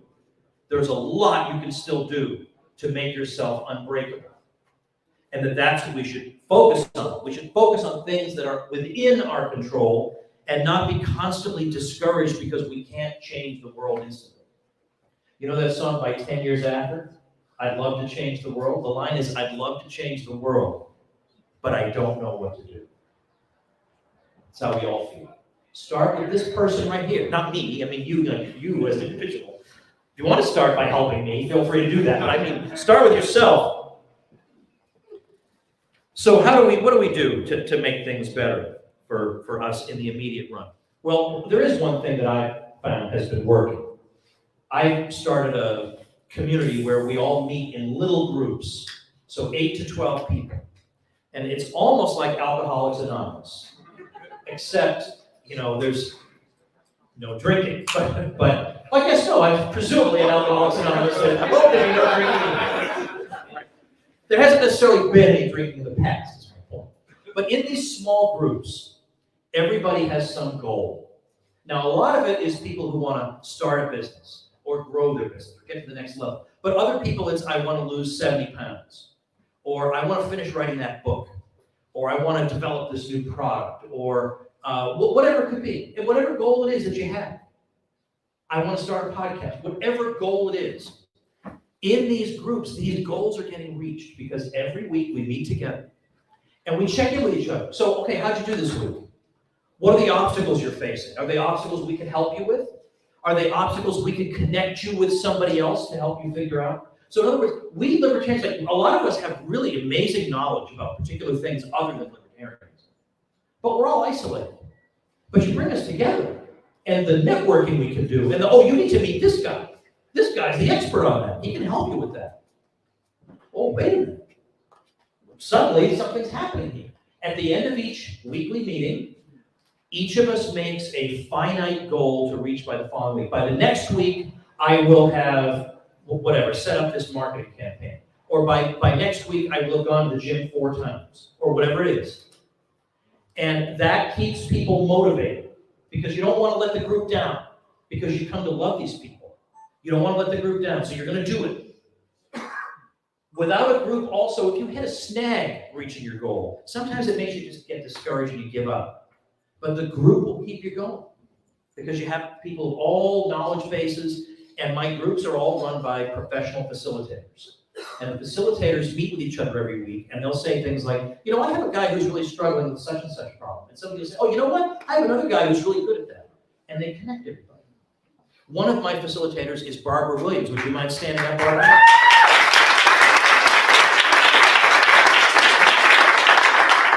Barbara is doing amazing things for people.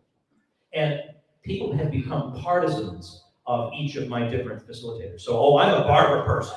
Barbara all the way. And then other people say, oh, I'm for David. And it's not necessarily a war, but I'm glad to see that they form these attachments. It is a war? But these groups work. They work when we work together with each other. Or I have a job board. You want a job? Well, we posted some jobs. You want to hire somebody? You can hire somebody on my job board. If you have a business that you'd like other libertarians to patronize, you post it on the business directory. Now, who thinks we don't need that? We don't need a business directory for libertarians so that we can support each other. There's nobody out, there's a handful of Hollywood stars and a handful of politicos out there, but there's really nobody coming to save us. If we're not figuring out ways to cooperate with each other, that's our own fault. That's our own, we can't blame anybody else for that. So we're doing things like that. Let me give you an example of a guy who used the group system. And I know it should make sense. Of course this thing works.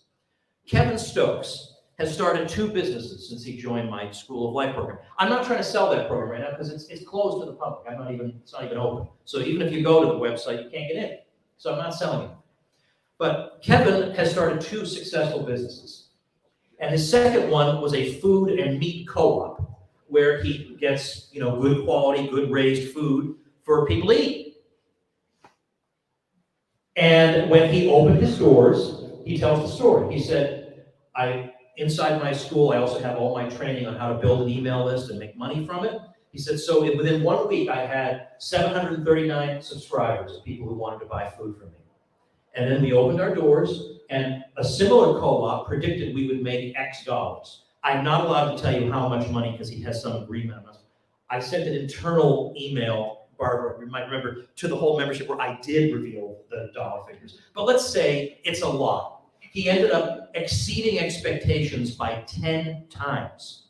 So much so that he did not have the trucking capacity to bring all the sales in. So what did he do? He went to my group. There's a guy who runs logistics, makes $3 million a year doing it. He set him up with some trucks. So we're helping each other. So you want to know what to do? Do this. Do something like that. You don't have to join my program. If just find a group. Find one of these. Do one of these things. We have a guy named Darren we just interviewed on the podcast. Not my podcast, our School of Life podcast. Darren led a covert revolution in his firm against the vax mandate. Nobody knew who in the firm was doing it, but he's leaving propaganda everywhere, tweeting about it, whatever. And he managed to get an exemption. But then he realized, even with the exemption, I don't want to work for these people anymore. Because what the hell else are they going to ask of me? So he decided, to hell with it, I'm leaving. And he has since, with our help, built up a business that he runs on his own terms. Nobody's going to tell him what the hell to do. And he has not had to take a cut in pay. He's right where he was, except he's in charge.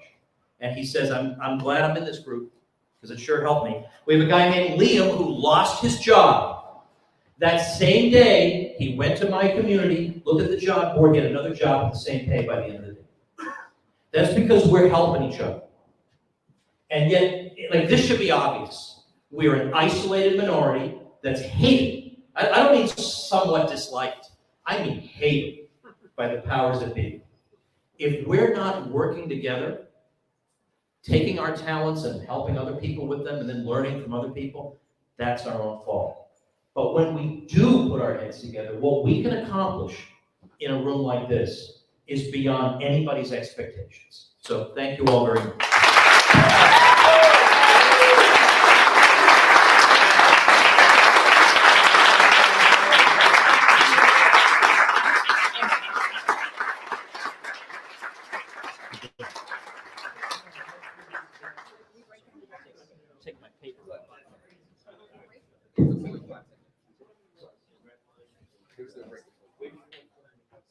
Guys, I think we're gonna take about a 5-minute break. Come right back in 5 minutes. You don't want to miss Dave Smith.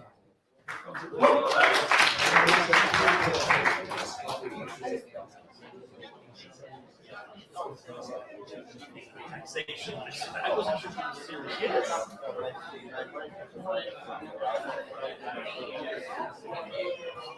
Oh, I'm so sorry. Yeah, it's good.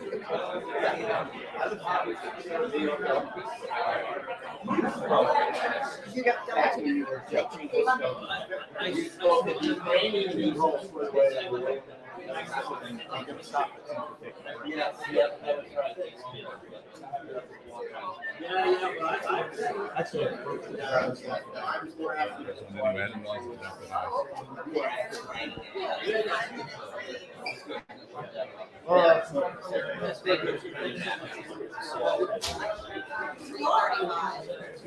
That's great, Tom.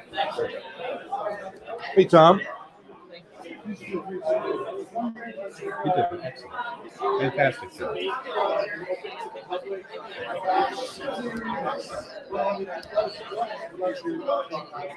Yeah. Did you know who you are?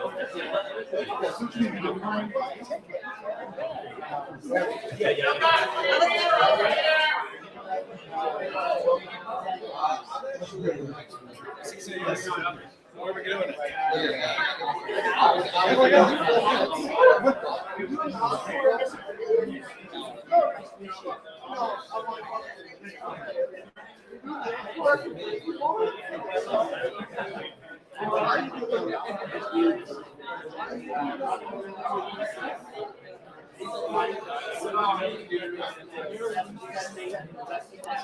Stand in front of where people are going to be talking. So I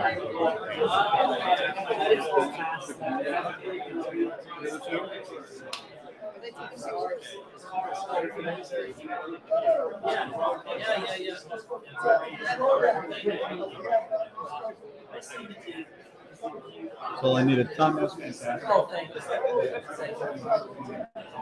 Yeah.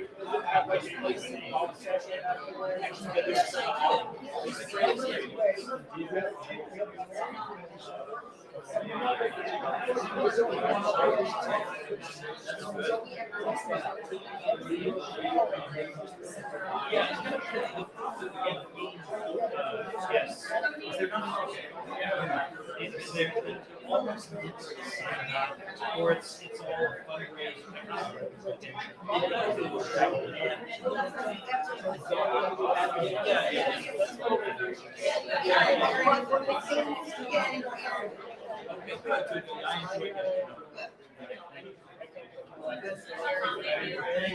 There's a lot of good stuff. Yeah. Some of the stuff towards the end.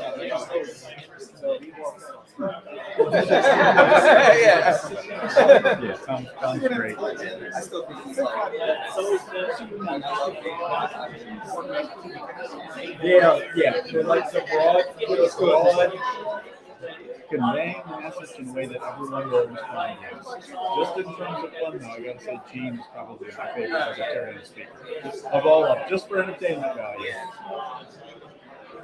You know, I've noticed there's a fairly chicks. Yeah, I know. There's women. Is Maj coming back for the game or is he going?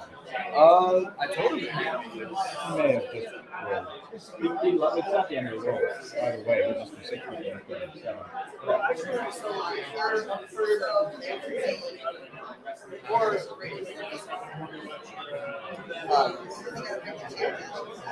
Yeah, so I'm gonna have to.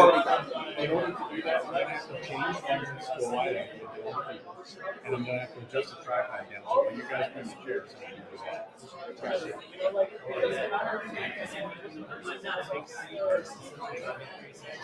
I didn't realize, but I can hotspot batteries on this without stopping the screen. It goes off for a second and then pops back in. And it's like stop the screen. So actually, for future ones, we can just roll. The video quality is great.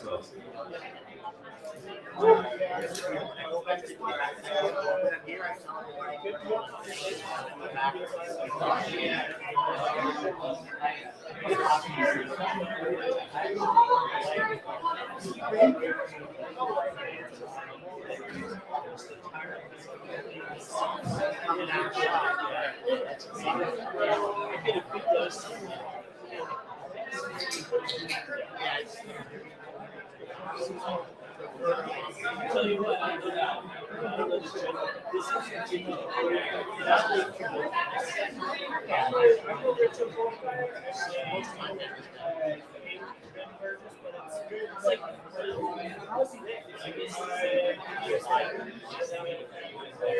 Basically, the thing with DSA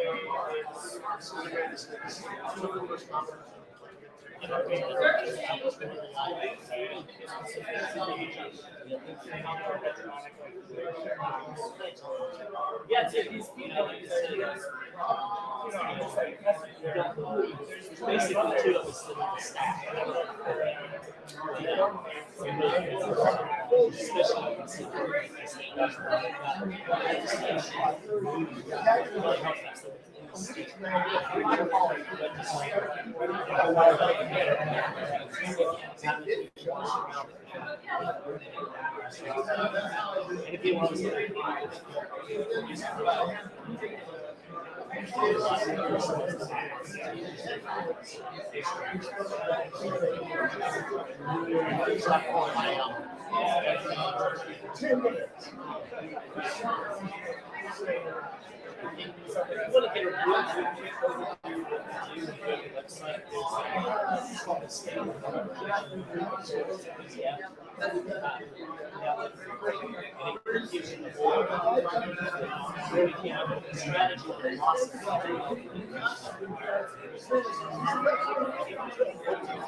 Guys, this is your 2-minute warning. We'll go ahead and get started here in just about 2 minutes.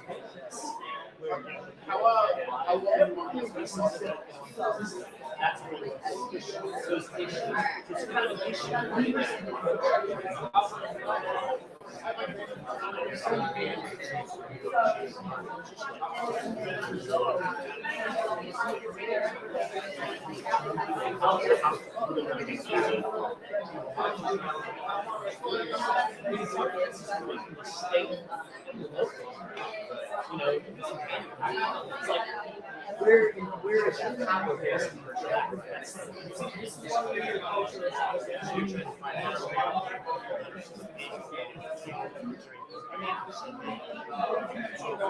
We're focused on bottom line.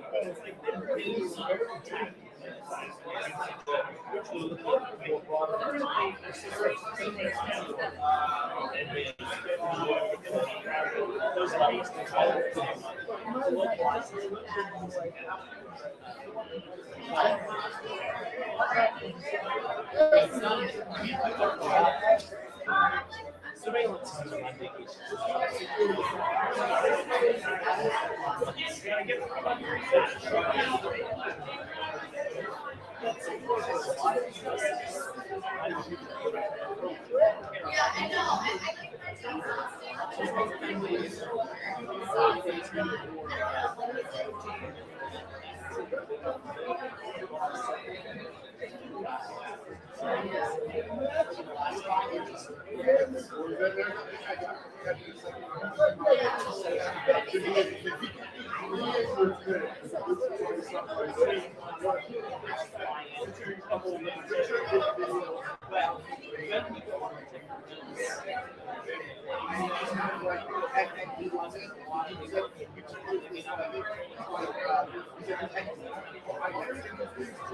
would say, I agree with you.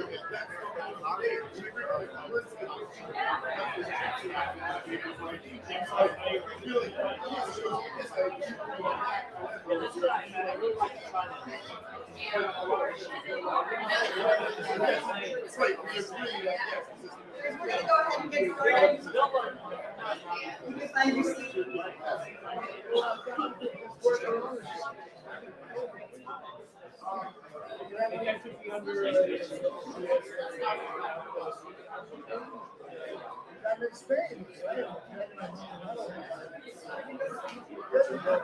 All right, guys, this is your 30-second warning.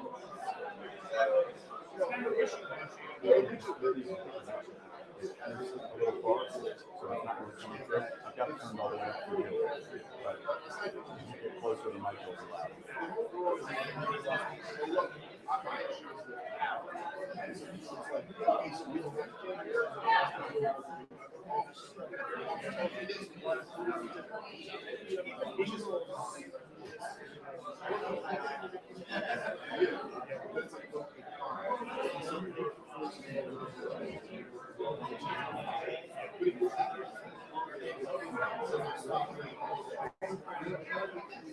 Dave, are you good? All right, guys, we're gonna go ahead and get started. We're gonna bring Dave Smith up.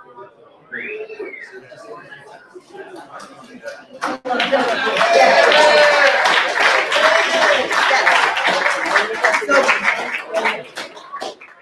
I had a really well thought out way I was gonna introduce Dave today. But Gene stole my thunder when he admitted that Dave may be the product of the virgin birth. So we're not going to rehash that, but he is pretty great, that's for sure. Dave is the host of the Part of the Problem and Leads of the Skanks podcast. We all know and love him, and I am contractually obligated to tell you he is the most consistent motherfucker we know. Dave Smith, come on up. Thank you. Thank you very much. I didn't bring any bread to give away. It is. I also didn't really appreciate Maj taking shots at the Jets earlier. I felt like that was kind of like, did Maj leave? That was cool. Don't come here and take shots at my Jets. Just because you're the only person in this neighborhood with a gun doesn't mean we have to take that from you. It's good. It's really good to be here. It's a little bit strange for me. This is my neighborhood for a very long time. I mean, like right here. It's like I lived for years right around the corner, and me and my wife have strolled our daughter up and down this block more times than I can count. And I've been gone. I left. Lived in New York City my entire life, and I left in March of 2020. Which was a good decision. So I was like, baby, pack your shit, we're getting out of here right now. This town is getting crazy.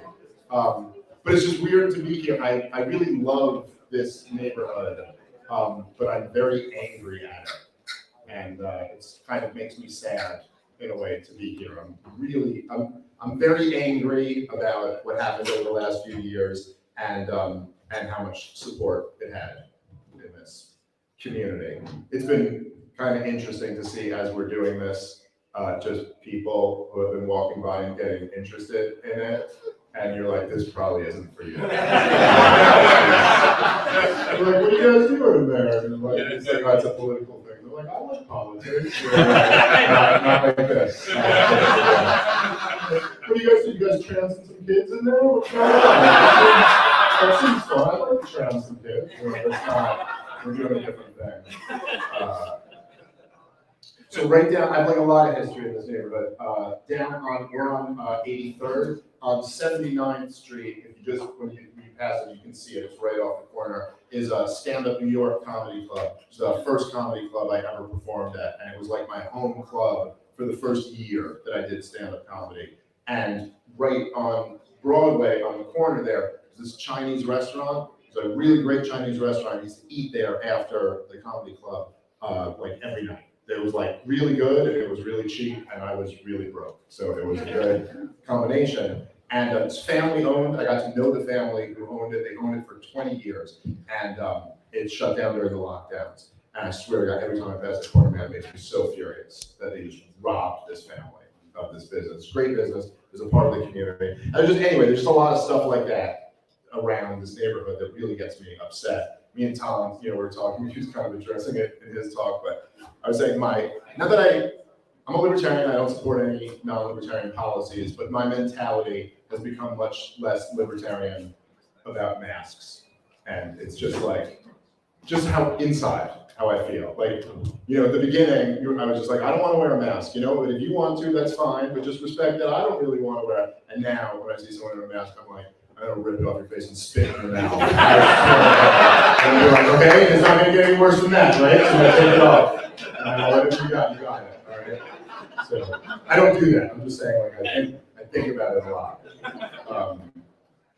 Look, I'm gonna kind of touch on a similar theme that Tom did, but I'm gonna talk about different things. But if we're thinking about where we are right now in this moment, it really is pretty crazy. And I think in a lot of ways for me, I became a libertarian around the year 2007, 2008 during the Ron Paul presidential campaigns.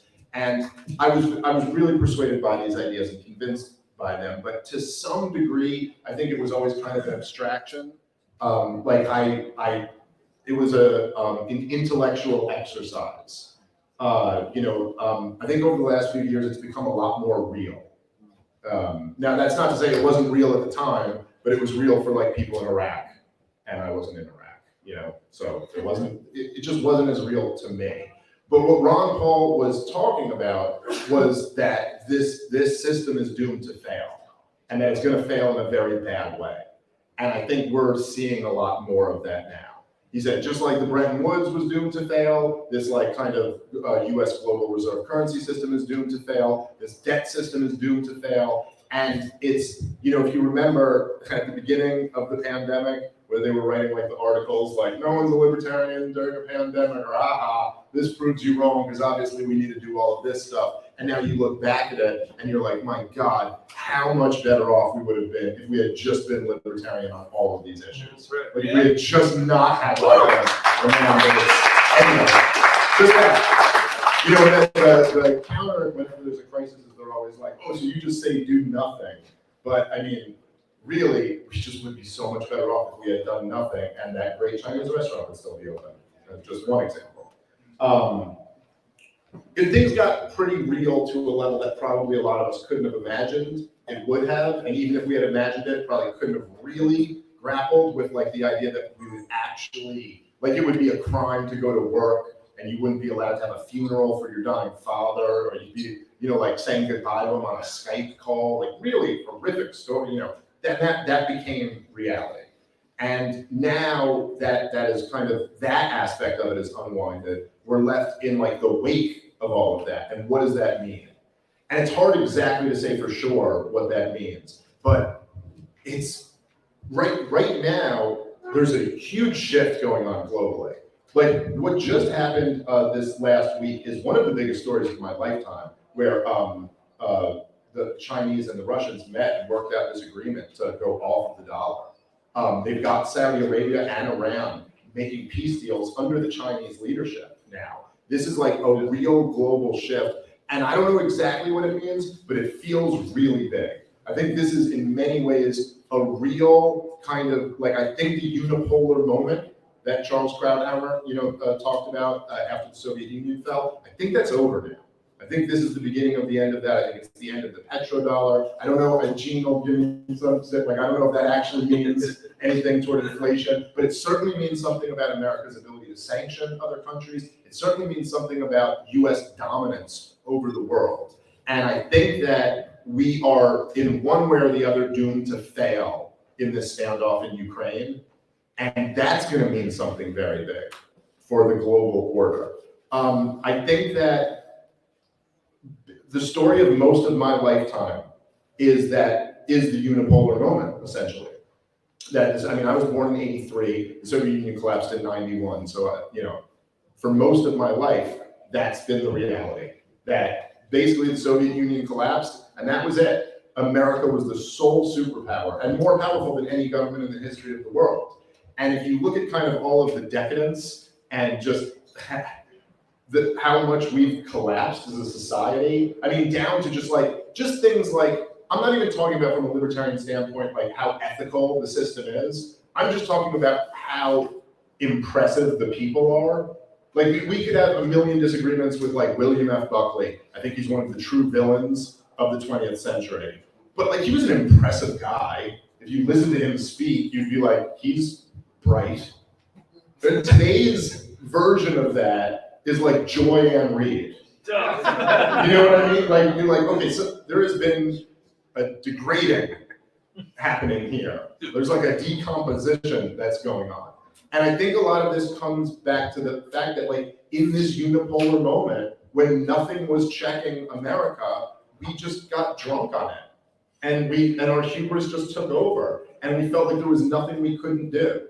But that's never true. That there's no, I mean, that's not the state of man. You're not God, no matter how much you want to be. And if you try to act like a God, you're going to find out the hard way that you're not. And I think that's kind of what we're going through. Now, what this all means for the future, I think it's something big.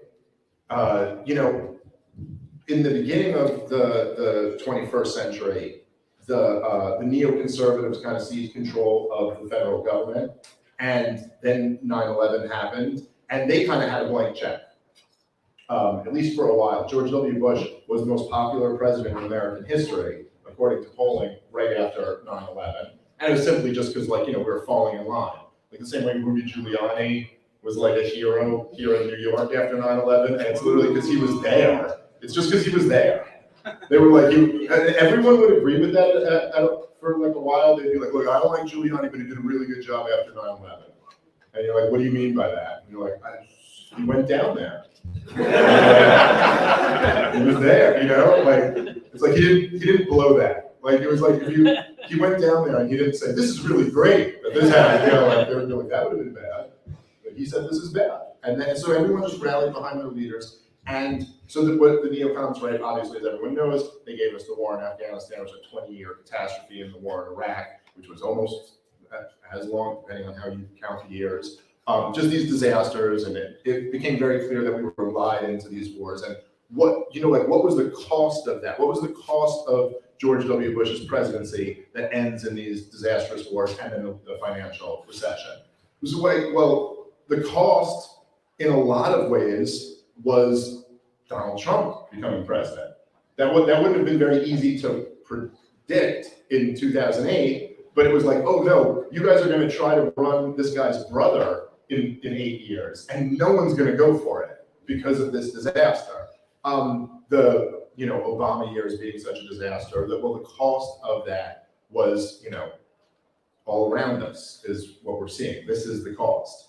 Another aspect that I think right-wingers have to recognize is that the cost of the George W. Bush years was in large part progressives taking over everything, like every cultural institution. And people who are like my age or older, you remember the right wing in America really had a seat at the table culturally right after 9/11. In fact, they were probably driving it. Now, not in every way, but right post 9/11, there was it was not a left-wing culture in this country. It was very much nationalist and pro-military and American, hierarchical. It was not some egalitarian thing was sweeping through. And basically, after that failure, it was like the evangelical Christians in America, they put all their chips in on a war to kill 1 million Iraqis. And so then who the hell were they going to be to lecture the progressives that they were going too far or something like that? They just had to sit out for a while, and then they lost everything. I think this has happened a lot in American history. If you actually look at where the culture really made a huge shift to the left, it was during the Vietnam War. It was the right-wingers put all their chips in on, we got to go slaughter some Vietnamese. That's what really matters. And so they lost everything at home. That's kind of the story of the 21st century. The right-wingers went all in on policing the world and lost their own country. And that's kind of where we are now. Now, we are at a point now where trust in institutions has evaporated. This is probably the best sign of the times. That like nobody, it's unbelievable. Nobody believes this stuff anymore. I shouldn't say nobody, there's some people and they live in this neighborhood, but not that many, not that many, not as many as used to. And the real interesting thing is now like going forward, you know, if the war in Iraq and all the lies about that and all of the, you know, the stuff with the banker bailouts and all that, if this caused this kind of like evaporation of trust in institutions, what is the next 10, 15 years gonna look like after all this COVID stuff?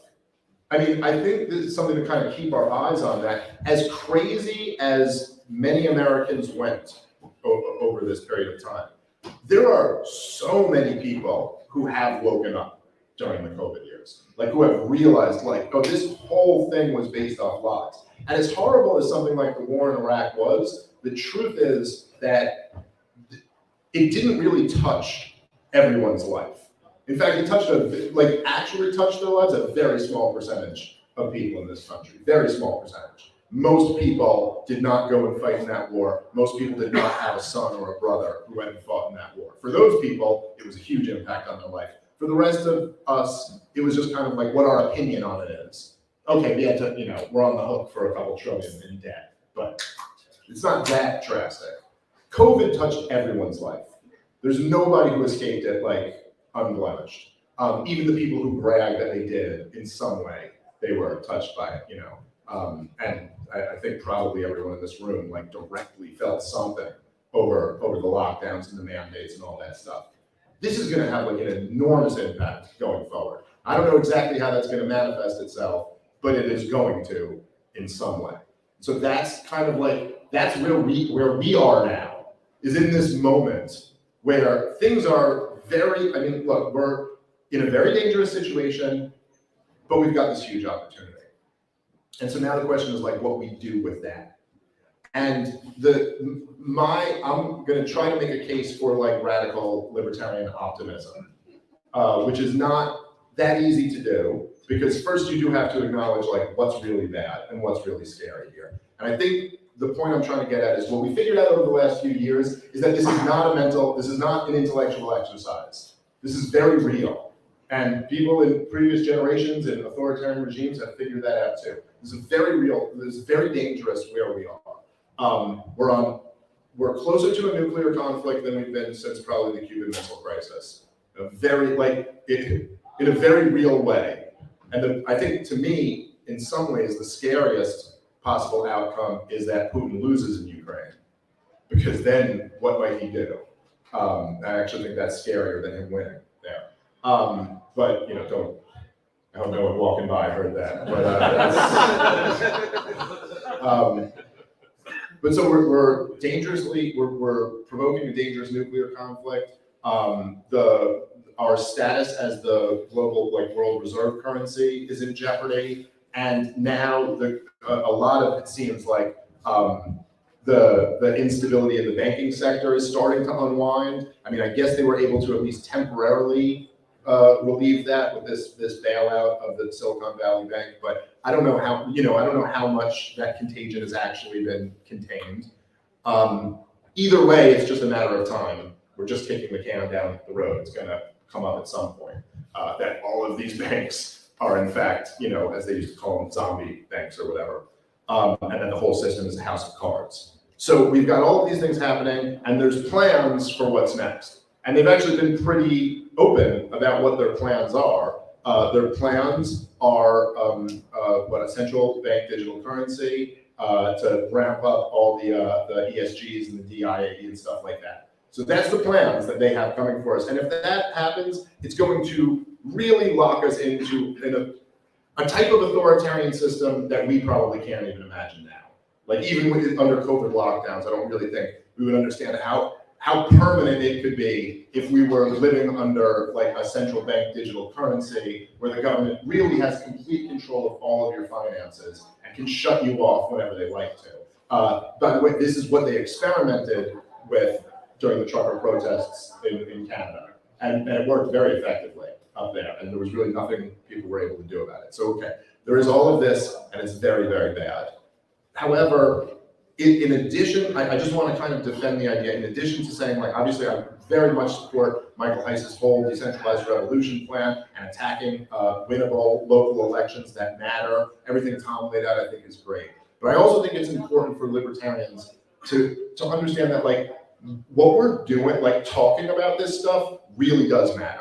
Like, this really does matter. This isn't just an intellectual exercise. This isn't just us like doing this to say we're right about all of this stuff and look at that. Isn't it important that we're right? It is very important that we wake up as many people as can possibly be woken up by this. That really matters. And it's not that, like, I think that matters because, you know, like I like podcasting about it, so I want to say it matters. I'm saying that, like, the bad guys really believe that matters.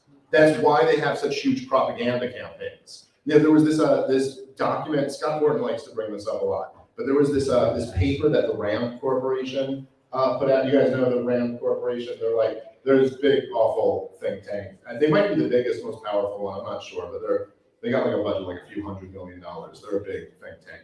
And they put out this whole kind of like global policy paper about what they want to do all throughout Europe and America and in all these different countries. And the whole thing is like, okay, well, we'd like to do this, but we don't have the popular support for it. But we can get away with doing this. And we would really love to do this, but there's no way that people would go for that. So we can get away with doing this. And there just is this dynamic, despite the involuntary nature of government, where there is only a certain line that they can push things to.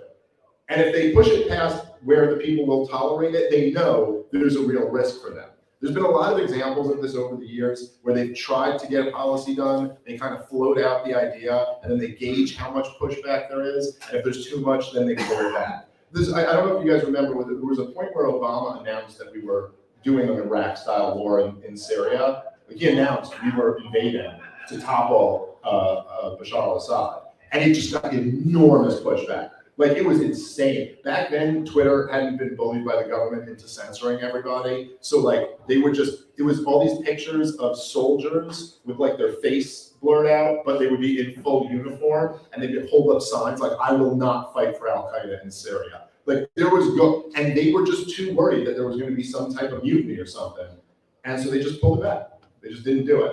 I mean, okay, they still went in and funded the rebels and stuff, and they still fought a covert war, but it was a hell of a lot better than having another, you know, full-scale invasion like Iraq, and that was stopped because people were woken up to it, and they stopped it. There's all other examples like the SOBA bill. I don't know if you guys remember that. There was a real effort to fully regulate the internet, and this wasn't I'm not talking about like any of this backdoor big tech stuff. Like the internet was going to be fully regulated by the government, and they could deem whatever websites were like potentially dangerous or whatever. Now, the term they used at the time was linked to terrorists, but as we see now, terrorist means like, I don't know, a dude in a fucking shaman hat being escorted around by police officers, I guess is like what terrorist means. So, but like, I'm very confident that if SOPA had passed, like, my show would not exist.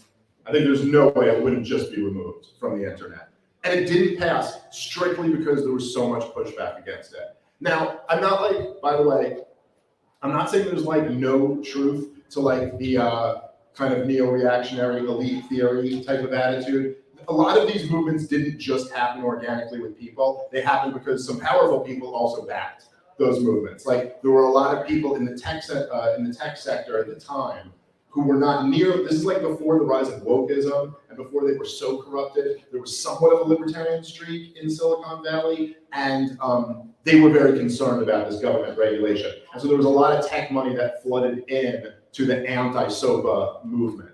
Like, Google got behind it and stuff. And so like, I do think it's not just us waking people up. We're gonna also have to gain some powerful allies along the way. But what those powerful allies were doing was planning on waking people up and resisting this. And that's ultimately what stopped our rulers from enforcing it. So wherever, you know what I mean? Like whatever place we're at with this, they know, the bad guys know that they're reliant on propagandizing the masses. And we now have a bigger opportunity than ever before to like reverse that propaganda. You know, if you think about like why were like good libertarians so good on COVID from the very beginning? Like, why was Keith Knight so good on COVID from the very beginning? And I don't even remember exactly what he said about COVID from the very beginning, but he was good. No, I mean, Keith you came on my show, I think it was in March, maybe it was April of 2020, and we were talking about the lab leak. You know, like everyone who's just like 2 weeks ago was like, oh, this is a thing now. It's like, well, all right, me and this idiot, we're talking about it. And I'm an idiot to us idiots. We knew about, but why is it that we kind of like we're good and we're against lockdowns and all these mandates and stuff? And it's just because we had already found these ideas, and so we were inoculated against like government propaganda. And unlike the COVID vaccine, that actually gives you immunity. Like Rothbard actually gives you immunity. And that's one of the most powerful things about like libertarianism, is that it just like, it makes you look at all this stuff in a different way. I remember like at the very beginning of during the lockdowns, like in March of 2020, and like we'd be watching the news, and even my wife would be, you know, sometimes like she's like, I don't know, this guy's saying like so-and-so. And I was like, oh, let me tell you a few things about this guy. You know, like, this guy was sure that Saddam Hussein was in bed with Osama bin Laden. And yeah, he was completely wrong, 1 million people died, and then he got a promotion. So you really want to take his word on this? And then she'd be like, that's a good point. But like, so there's real power in the more you can kind of spread these ideas, and how much you actually inoculate people against the next round of government propaganda. Now, we can't necessarily control the government, certainly not at a federal level, but we can influence how effective their propaganda is, and you really never know. Like, if you get one more person on board, you have no idea how much, like what the ripple effect of that could be, and how powerful that could be. Now, I think that even in these moments, even when things like look very dark in many ways, I think that like how you behave in that moment is what really reveals character. Like that's what the question really becomes, like, who do you want to be? Like, do you know, you're existing in this life where you're seeing things out of the front of your face and interacting with the rest of the world. And like, what do you want this movie to be?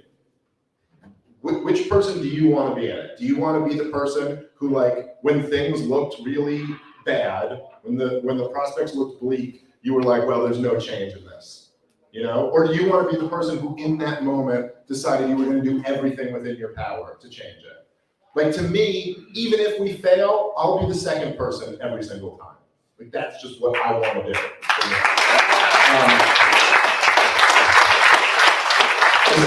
That's what every hero in every movie is, you know what I mean? Like, that's always the story, is there's someone, they're in a situation where they're faced with these awful obstacles, it looks like failure is certain, but they don't give up, and they ultimately succeed. Or at least do better than they otherwise would have done if they didn't keep trying. And I think that, like, libertarians, in some ways, it's like, look, we've really been proven right over the last few years about so much. You know, they mocked us at the beginning of this pandemic. We were right about every single inch of this, and we should, like, take that. We should take that energy with us forward. We should be encouraged by the fact that we got it right when so many other people got it wrong, and be confident in the next, you know, in the next crisis that is clearly going to come very soon in some form or another, and be right again about that. And we'll have a lot more credibility now. This is part of the reason that the Ron Paul presidential campaigns generated so much enthusiasm. It was because he had this track record of being right about all of the major issues that mattered. So like there was by 2007, the war in Iraq was like been such a disaster, and he had been the one arguing we never should have fought it. And then the financial collapse happened, and he had been the one predicting how this was all going to happen, very precisely, by the way. And so that gave him a lot, and now like we can take that and go forward, and now we have much more of an ability to reach people. All right, so I want to just, I'll talk about another thing, just kind of on the topic of during difficult times, how you handle that, the kind of theme of like, how that truly, shows character. I'll be a little personal within this part.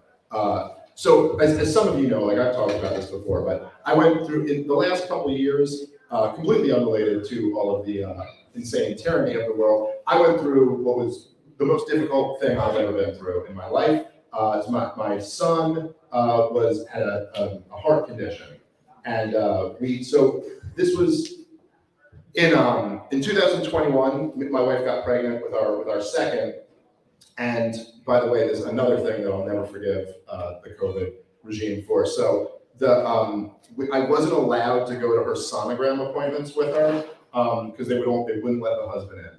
Only the pregnant woman, only the birthing person was allowed in the room. And so I wasn't there for the first sonograms, and I literally will go to my grave furious about this. Hearing my daughter's heartbeat for the first time was like the greatest moment of my life up to that day, and I didn't get to do that with my son. My wife took video of it, but it's pretty cool. Parents know what I'm talking about. It's pretty cool to be in the room for it. So I was pretty mad about that. And then there's one sonogram. They finally said they're allowing the husband in, like you can come. So it was the first sonogram that I got to go with my wife for. And so we go in for a sonogram, and it's taking a really long time. And they're just taking a lot of pictures of his heart. Like they're doing the whole thing, but then they got to his heart, and then they're just going for like a full hour on the heart, which is just like terrifying. And you're sitting there, and it's not the doctor who does it, it's like the technician. So they don't tell you anything because it's not like their place to tell you, but we're all sitting there like, what's going on here?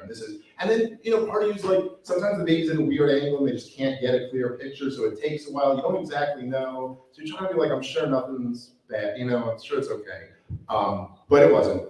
And so the doctor comes in and tells us that that our son has a congenital heart defect. They don't know exactly what it is. And so they have to send you to like a pediatric cardiologist to do an echocardiogram to know exactly what it is. So they schedule this for 3 days later. So we've got 3 days where you know nothing except that there's a congenital heart defect. And man, the range on that is really big. Like the range is like from, the range is from like everything will be okay, you might need surgery and then everything will be okay, or like your child's gonna have a year to live and it's gonna be just like the worst thing ever.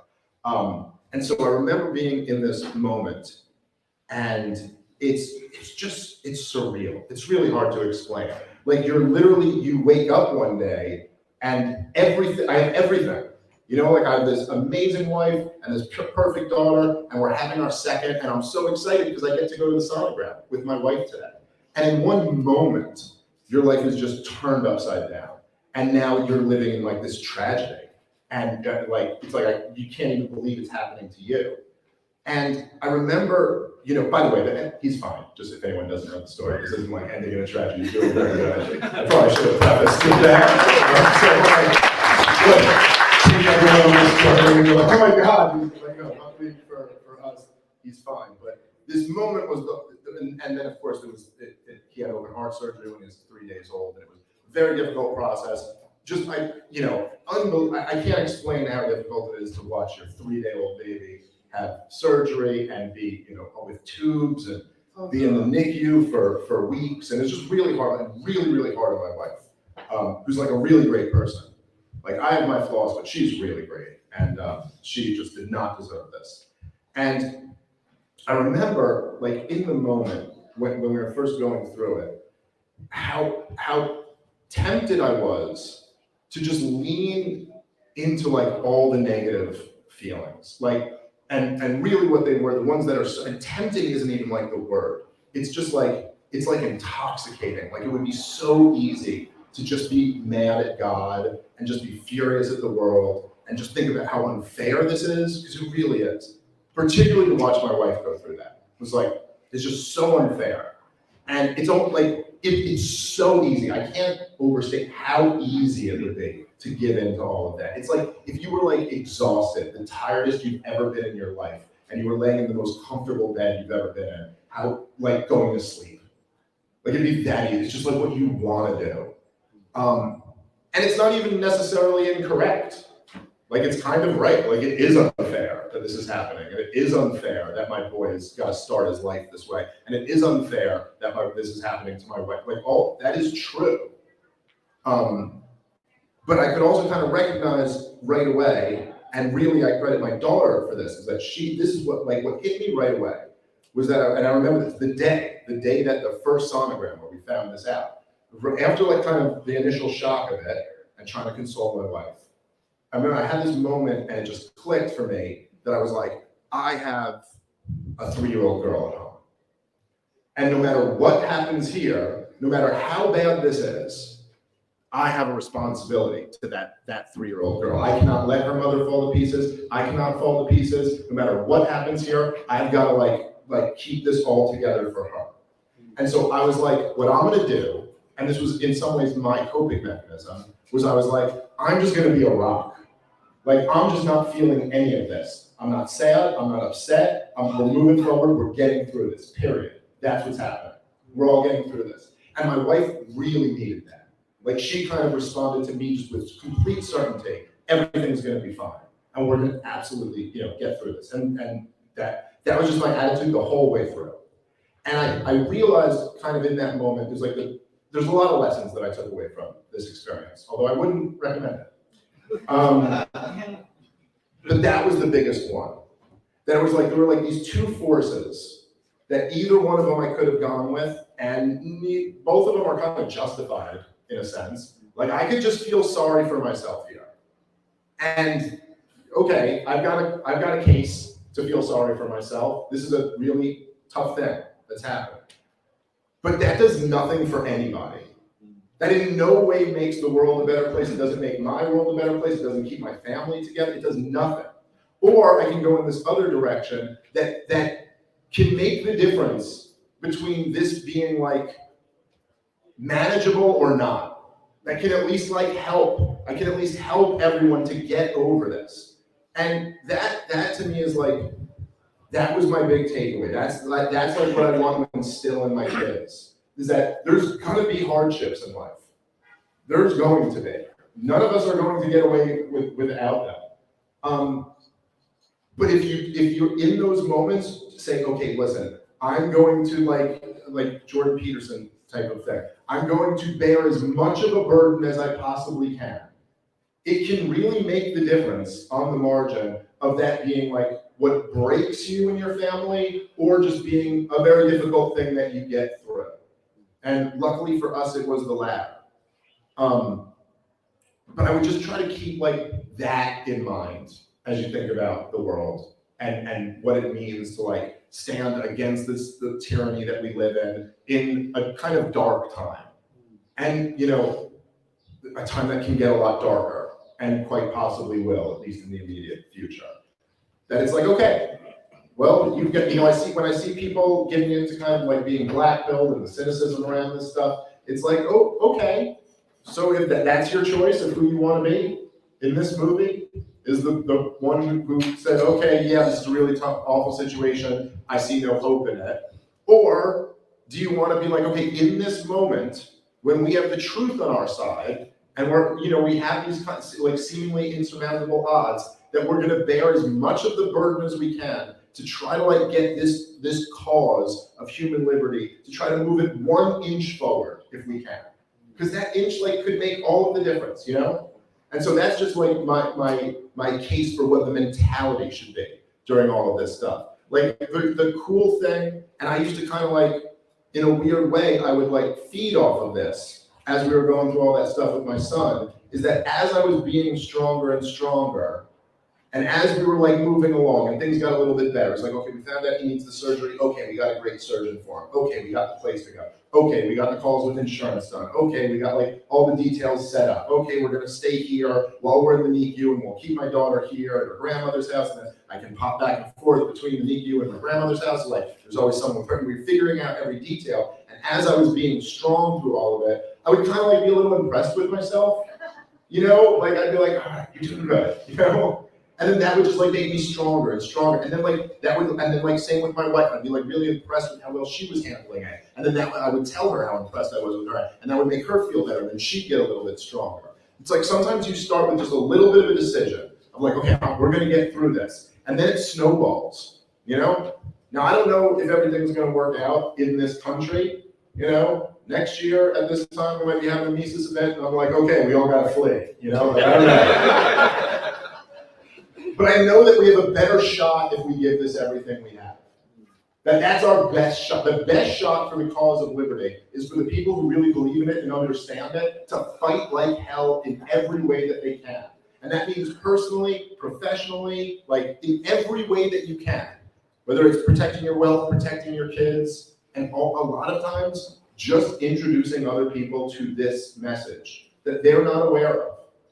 You know, one of the things, there's kind of like this this black-pilled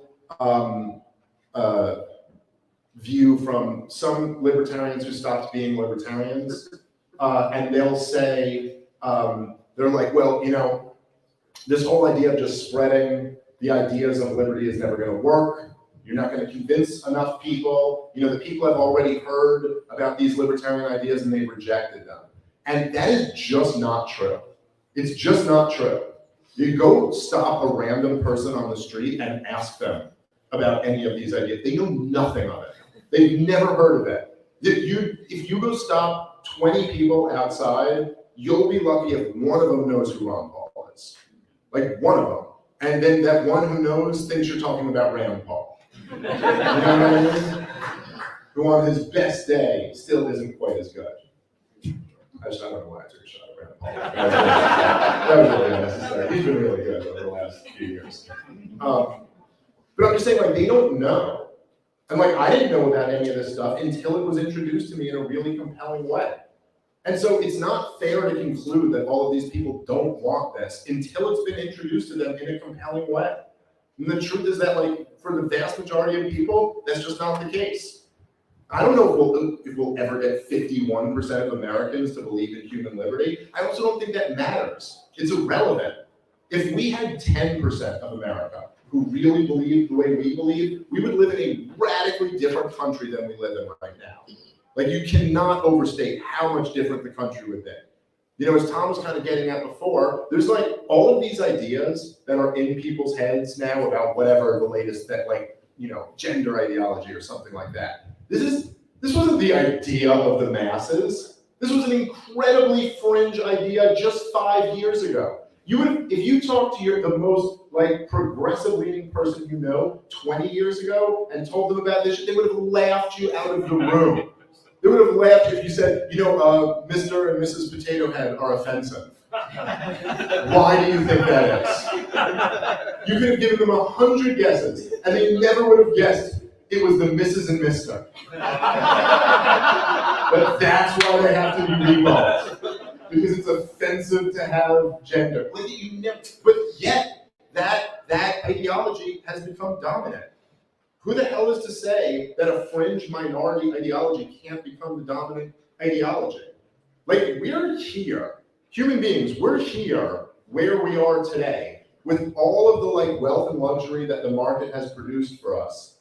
And we were once in a stone age. We got here because there was like radical improvement in the standard of living. There's radical improvement in markets and in cooperation and connectivity and connectedness and all of these things. So don't ever like convince yourself that we can't make drastic improvements from where we are right now. We absolutely can, and we will, if we all keep working at this. There's absolutely no reason why we can't believe that the prospects for liberty are bright. And, you know, if we, the libertarians, don't believe that, then we're doomed. So let's take the choice, the option where we have a shot. That's what I would say. How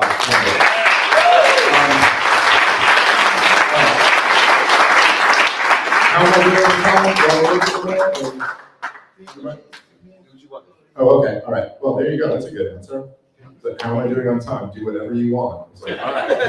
Well, buckle up. I got 12 more hours.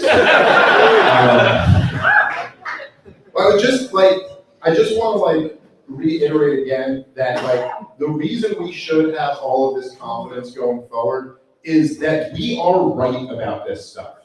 Okay? Like we really are right about all of our understandings of these issues. And I just very quickly want to go through like why you should, if you agree with what I just said and all that stuff, then like why you should be again confident that when you're spreading this message, you are spreading the correct message about this, okay? Number one, like all the crises that we're facing right now, the whole COVID stuff I said, libertarianism got it all right. We got every single answer on this right. Would have been way better off if we had just followed that course. The whole thing, the whole conflict in Ukraine right now, which is putting us on the precipice of of nuclear war. Libertarians, through the entire thing, were predicting it accurately, right? It's another, Ron Paul, as great as he was on predicting the financial crisis or predicting the disaster in Iraq, he was exactly the same on NATO expansion through the 90s, on everything about provoking Vladimir Putin, on everything about just starting up the new Cold War as soon as the old Cold War ended. Everything that led to this moment, you can go back and find it, and what's great, I've been watching this recently, what's great that Ron Paul just has, there's all these like YouTube videos of his just like just talking in Congress, and you can go look at everything he's saying. Go back and look, I was just looking the other day about all the stuff he was saying about Serbia, the war in Serbia, and it's just like, man, spot on, like as always, and just like everything else with Ron Paul. You're like, yep, there he is, 30 years ago, being right about everything, and here we are. In terms of like the global, the U.S. losing or potentially losing its status as the reserve currency of the world, libertarians have been right about all of this stuff, right about all of it, that we never should have had this system to begin with, and it was doomed to collapse. In terms of the banking sector, we've been talking about forever the instability of artificially low interest rates and fractional reserve banking and how this whole system is a house of cards. So as that, again, right about this stuff, right about this stuff, right about this stuff. There are the critiques that are going on about libertarianism today are like, okay, you have these kind of like these criticisms both from the populist left and the populist right that kind of now that we live in this world where there's this, the tyranny is really coming from a mix of corporations who are in bed with the government rather than just the government. And they take this as a kind of like, see, well now libertarianism is kind of inadequate to counter this, because what about all the private mandates that are really backed up by state mandates? But they get it all completely wrong. Like, look, what libertarians always understood is that if you hate the nexus of big business and big government, the only way to attack it where we don't all starve to death is to attack big government. It's like, what do you want to do? You want to go the commie direction? Well, then we don't have prices, and then everyone ends up starving. So we need to have prices, you have to have markets, and the only way to have markets and prices is to allow for a free market, right? Or to have honest prices, is to allow for a free market. So you have to have a free market, there will be powerful corporations, but the only way to fight the tyranny is to fight the government power that they buy off. That's like, we've had that right from day one. Now there is, and I'll end on this, but there is now this other argument, as the culture war gets more and more intense. There is this other argument that's coming from the right wing, from the neo-reactionary types, and from some kind of more, I don't know what to call them, like traditional Christian nationalist types, where they're basically saying that, okay, we've got this culture war on our doorstep now, and libertarianism is like, it's inadequate to battle this, because it's almost like a call to disarm. Like you're almost saying like, oh, okay, well, we're not going to enforce our cultural values on you. You won't if you don't enforce your cultural values on me, but then you make that agreement and then they enforce their values on you anyway. That's kind of like the attack. And they make up this interesting, I don't know if any of you guys saw this, but Michael Knowles was on Tim Pool's podcast recently. I did a segment on it on my show, but he basically says that the problem is that conservatives were persuaded by libertarians that using the government is immoral. And so they agreed with the libertarians that it's a priori evil to use the government, and then the leftists took over the government. And now they are enforcing their will on us, which almost sounds like an interesting, plausible story if you don't know anything about anything. Like, you know what I mean? Like, you could almost listen to that and be like, is that how it went down? Really? Like, we just convinced the Republicans this government thing is just wrong. And they were like, that's a really good point. I never thought about it like that. And then they stopped using the government. But of course, what actually happened here, and this isn't even like up for debate, this is just demonstrably the objective truth. And what happened is that actually really, Rothbard did a great job of like covering this if you read him, his historian work. That actually what happened was that the old right, as Rothbard would call them, was completely rejected by the Republican establishment. And even back in the 50s, William F. Buckley was writing like, yeah, this kind of liberty thing is true, and yeah, the government is the great oppressor, and blah, blah, blah. The greatest enemy of liberty is the state, but the problem is we got this Soviet Union. And so to quote William F. Buckley, we need, what was the word, I believe, what do you guys got? A totalitarian bureaucracy within our own shores. That's what the Republicans accepted, that we needed a totalitarian bureaucracy. So don't let them spin this as if the story was that they embraced liberty and then the culture fell apart. It's like, no, you motherfuckers embraced war after war after war and blowing up budgets for decades. And then the culture fell apart. Like, get the cause and effect right here. It's like, I'm sorry, but, there's like, this idea that you even see it, man, just the other day, right? There was this, some trans person shot up a Christian school, and immediately, what do you hear for calls from these right-wingers for? Gun control. Like, are they really this stupid? And then they go, and now, and look, I understand to some degree. I understand where it's like, they feel like the system is so against them that they no longer find it to be a compelling message that, like what we would say to them if we go, well, look, you support this government program, it could be used against you. And they'll be like, yeah, all those programs are already being used against me. So I might as well support them. But look, just zoom out, take a look at this, and have like a sense of like proportion here. We were right when we said that the last time, and the time before that, and the time before that, right? George W. Bush, who had unbelievable support from the Republican base, right? He creates the Department of Homeland Security. What were libertarians at the time saying about it? What did we all say? This is going to be a disaster. It will be used against the American people. Who's the target of the Department of Homeland Security right now? The right-wingers who supported its creation, okay? So when you're sitting there going like, hey, anyone with a mental illness should have their guns taken away from them, who's going to be the one with the mental illness? You idiot right-wingers? You!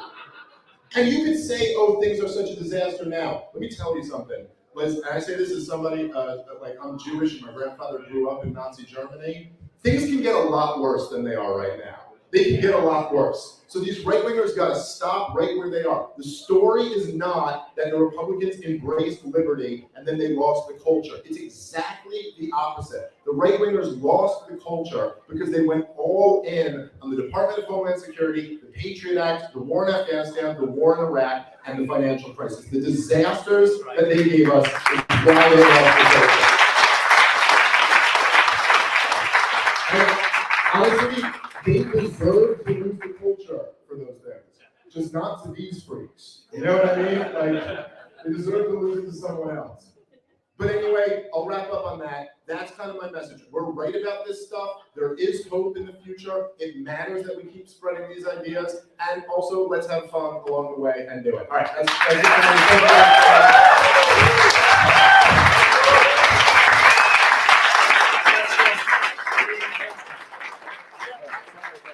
Yep, we're gonna do the panel. Okay, yep.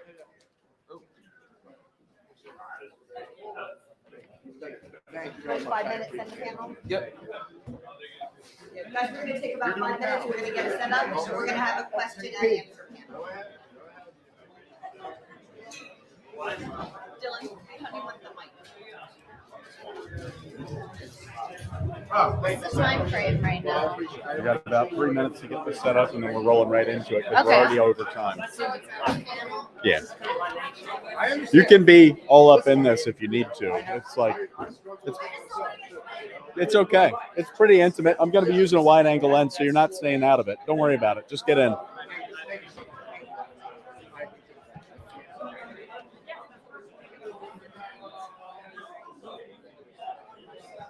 This is pretty casual. Yeah, so I wouldn't worry about jumping in. So should we get this out here? So lower this just take that off, and you guys are gonna just hand it around. Thank you, sir. I appreciate it. Chairs up. Chairs. They all need to come up.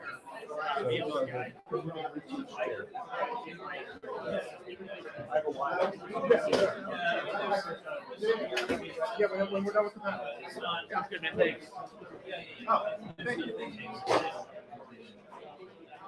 Oh, awesome. Oh.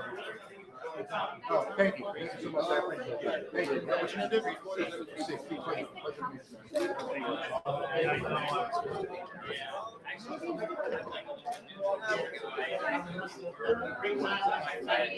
I was the guy who had a whole day after the bottom of Hawaii, right?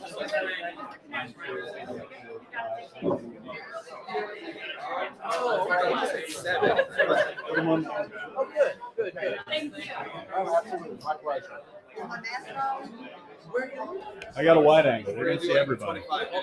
70-second summary stuff. Yeah, we can see everyone just fine. Well, to go to the Beacon Theater. I don't know.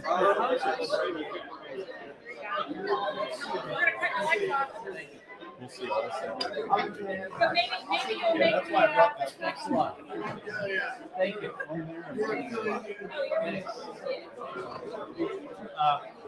Yeah, I remember thinking how neat it was that I could just hop on the subway and in 10 minutes. Oh, good. Or in principle, Are we if just I doing was one really ride? robust, Yeah. I could walk. It's not high speed. That's fine. That's fine. We don't have wireless kind of. No. I just bought wireless. This is 5 years. 5 years, I was in Greenwich 94. We're further on this side than this side. Yeah. But I was here, then I didn't really appreciate or enjoy the city. I was busy, I was at work. I never went to Broadway. I didn't see the Statue. I didn't do anything. So I moved away. Yeah.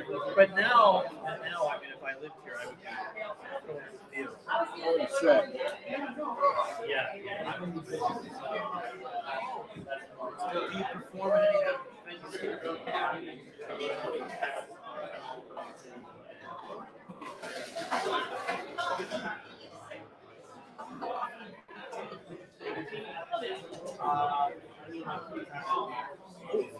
So you don't have anything on a Saturday night or tonight?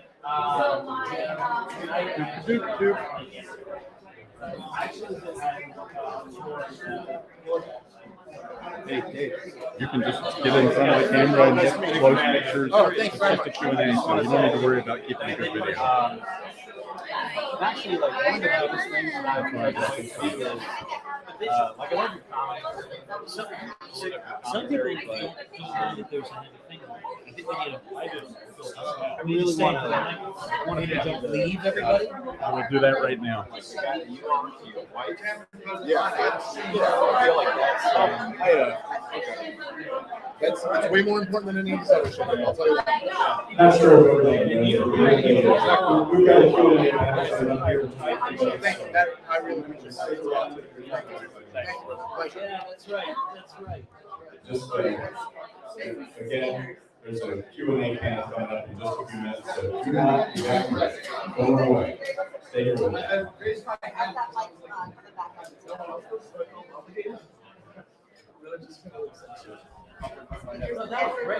was great. I was managing the egress.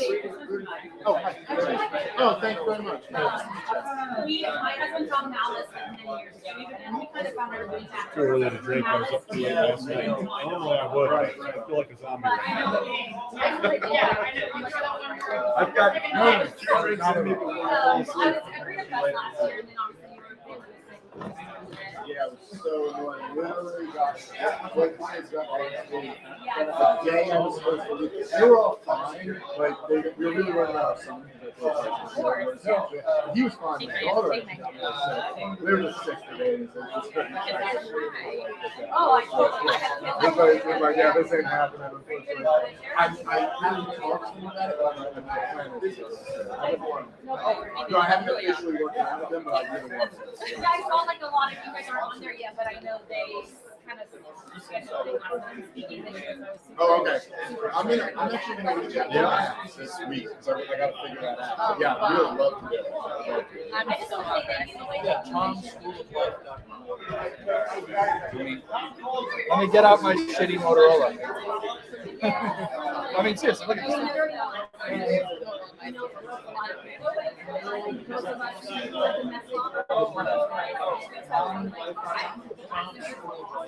Wow, I love that you made that a positive.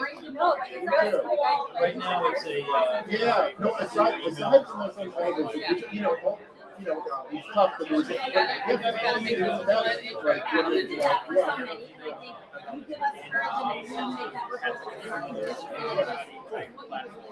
Well, thank you so much. I really this sounds like yes. Kind of just like Kara. Yeah, it is. My dream was. That's awesome. Oh, really? I love my green. Wait, but that's not you do it. You do his social media, but that's not you I'm talking to. That's him, right? Like when he messages me. Yes. Oh, okay. For a second, I was like, wait, but I thought I know him. Have I just been talking to you that whole time? Like, oh no. I just. Yes, I know. Too prolific. He'll be like 20 minutes late to the meeting. Well, he's always, by the way, I'll say, he makes me feel like I'm doing it wrong sometimes, because I'll be arguing with anyone on Twitter, and then I'll see Glenn Greenwald arguing with like someone with 20 followers, and you're like, Glenn, you're the most important journalist in the last 30 years, and you're arguing with like, some dude without a profile picture, who's like, you know what I mean, like, That's amazing. yeah. No, he is that guy. It's like someone's wrong on the internet. Or something. Yeah. Anyways, very nice to meet you. No, I reached out to him recently because I thought that video he did on he was responsible for the war in Ukraine, whatever, was really good. And he had a bunch of yeah. And he was it was just one of the recent ones. And I'm like way up on all that stuff, and I had never found any quotes that he found. The Murphy, Senator Murphy on C-SPAN. I was like, whoa, okay. That's one more piece of evidence going on.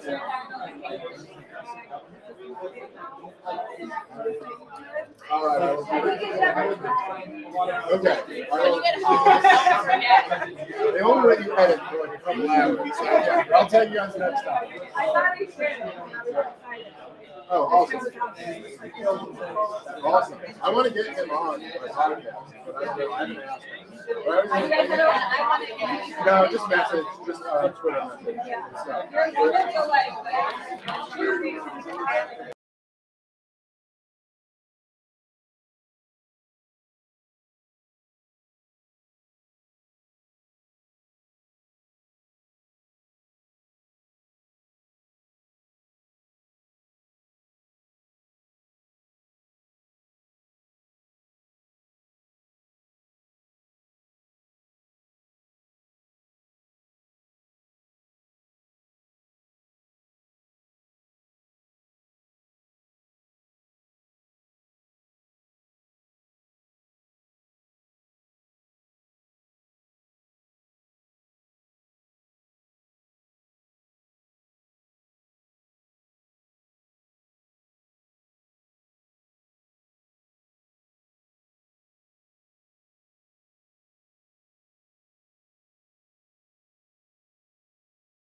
hope for the future. That's what this is all about, building. So we're just gonna do a quick Q&A. So we've only got the one microphone, so people just throw your hands up and I'll point you out and we'll ask some questions. Could be try not to make it for everybody here, because then we'll only get to like one question. We'll have like a half an hour. You do. When the dollar inevitably collapses, what's a better alternative? Is it precious metals or is it Bitcoin? That's just kind of We'll auction them up. So I work for a gold company. For folks who don't know, I do all the web content for Ship Gold. But my answer to that question would be yes. I think, it's an old adage in investing, don't put all of your eggs in one basket. I think it's the same as true when you're looking at currency. I have gold, silver, Bitcoin, other cryptos. I think diversification is probably the best thing to do because we don't necessarily know how things will shake out when all things come down. So I like the diversification. This guy just got fired from Shift Gold. These views do not necessarily express those of leadership. Yeah, Gene, that's Let me say that. No, also, of course, I don't really think, when we talk about the dollar losing its status now, it does begin to become, compared to what, really, China's doing this. The Chinese government is screwing up their economy. Who's screwing up worse? Usually, and it seems to be still true, amazingly, Europe is screwing up worse, China is screwing up worse than the US is screwing up. So therefore, for the time being, maybe the dollar is going to remain the only choice. That's my skepticism. However, just as you suggest, there are alternatives. There is gold and Bitcoin. And I do have to agree with my esteemed colleague that it's a difficult call. While I tend to think that for the long run, crypto, Bitcoin, is more promising. I can see arguments on the other side. So we both dodged the question and simply said, we're both. And so that's my 2 cents worth. Thanks. If you had liquid money to invest, let's say $40,000, what would you spend it on? Graphene. $40,000. 40, 50, like just like, you know what I'm saying, if you had money that you were looking to invest, right? It's not. Tom's the only one on this panel with money. Hypothetically, right? It's not enough to buy real estate, or is it small property? Like, what would you do hypothetically if you had money to You can't rent a shed for $40,000. What's your time horizon? 30 years? When you want to get the money back? Long, short term, long term? Long term, retirement. Long term, okay, all right, okay. Yeah. Anyone got anything? Well, I'm a comedian, we don't retire. well, I'm gonna strike, this is actually, Tom and I got into a recent argument about this. Since 1871, the US stock market has been profitable in every 15-year interval, since 1871. And then 1871 is when the records began, and when there was, and good records began, and when there was diversification.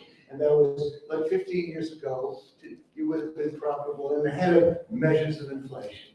So, and if we are still going to be reasonably optimistic about capitalism in this country, that it's been screwing up since 1871, and yet the stock market, which is, as Mises said once, how do you know an economy is capitalist? Because it has a stock market. And that, by the way, that's true of Sweden and Denmark and all those, so they have stock markets. And if the stock market doesn't stay ahead of inflation, there's something really bad. And things have been pretty bad since 1871, and yet the stock market has stayed ahead of inflation. So if you've got a 15-year time horizon, put it in the stock market. Well, because I have this, did I lose it? You gotta jerk that. Oh. There we go. Brute force. Because I have this libertarian community, I've learned about possibilities, things I can do with money that I wouldn't have learned about otherwise. So I have somebody in my group who has mastered a model he uses for making Hallmark and Lifetime movies. And he just rinse and repeat, rinse and repeat, rinse and repeat. there's a pool of talent that is generally drawn from for these movies. So you'll see the same actors over and over again in different roles. And so he's producing one. And what he does is he gets investors to put up the money, like to pay the talent and whatever else, other expenses. And then 1 to 3 years out, once the thing is produced and on television, the investors get a return. But traditionally, the return is 40%. Or it can be, if the thing really takes off, it can be up to 3x. Now, I wouldn't have known about that, so I put 50K into one of these movies. I wouldn't have known about that if it weren't for now I have. And now he, in turn, through the community, has met other people who do filmmaking. And he's also working with the people who are doing the Follow the Science documentary about lockdowns. So there's an amazing synergy also going on. But yeah, so that's the most probably unusual thing I put my money in, but I feel pretty good about it because if there's one thing America loves, it's sappy Hallmark movies. I have no worry whatsoever that I'm going to lose that money. Another question. We always hear about, I saw him, yeah. He goes, my question is for Mr. Wood. I appreciate your point about small minority taking over the culture within a relatively short amount of time. My question is, how do libertarians reconcile that with the fact that that group that you're referencing believes in coercion and libertarians do not? But the thing is, that may be true, but my point is that they didn't. So let's talk about something like gay marriage. Not even on the table 30 years ago. No one was thinking about it. And now basically everybody believes it, just like that. Or legalizing marijuana. That was completely on the fringes, basically nobody believed that. Or mushrooms, forget it. It was completely, what are you out of your mind? And so even if some of the people who believed in those things themselves have a political philosophy that does not exclude violence, I don't think their belief in violence fully accounts for how these ideas spread. I think the way people have been talking about the way the gay marriage thing worked was that in a lot of cases it was a matter of people knew people personally who were in exactly that situation, and they thought, well, I don't want to deprive these good people that I know of this fulfilling institution. So it was that. It wasn't that I'm being intimidated into taking this position, although I think some people were intimidated into taking it. I think it was just simply the time and the place had met, sort of thing. So yes, it's true. Those causes, by and large, were advanced by people who were not pure libertarians. But I think the cause advanced for reasons other than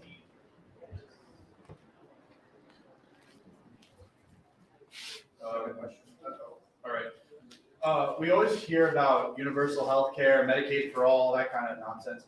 But we never hear about the alternative, that being direct primary care. Why don't we hear about it? And how can we get that kind of messaging out more effectively?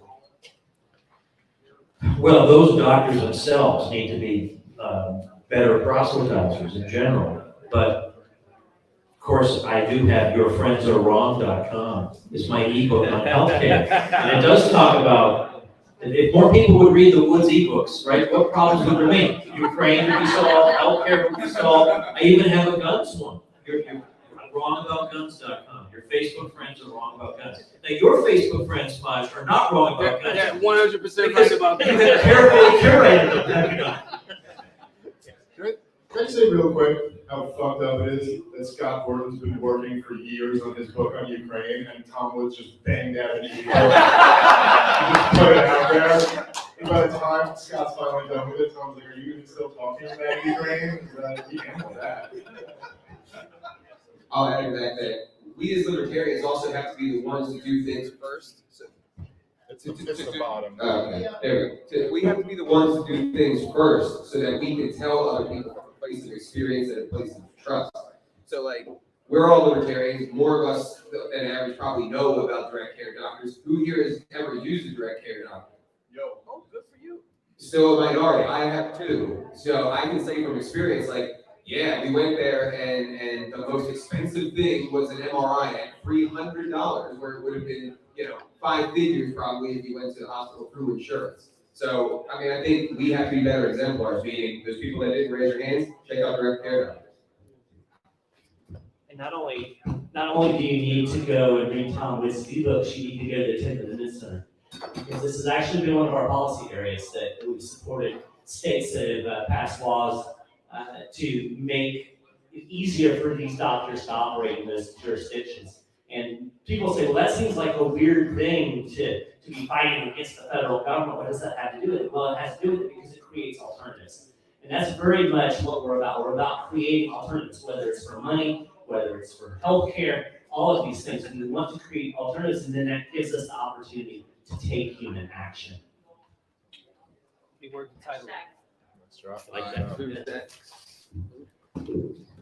So just want to say, you all sat where you sat, but Mike Height should be in the middle there because none of this would be possible without you. No offense, Dave.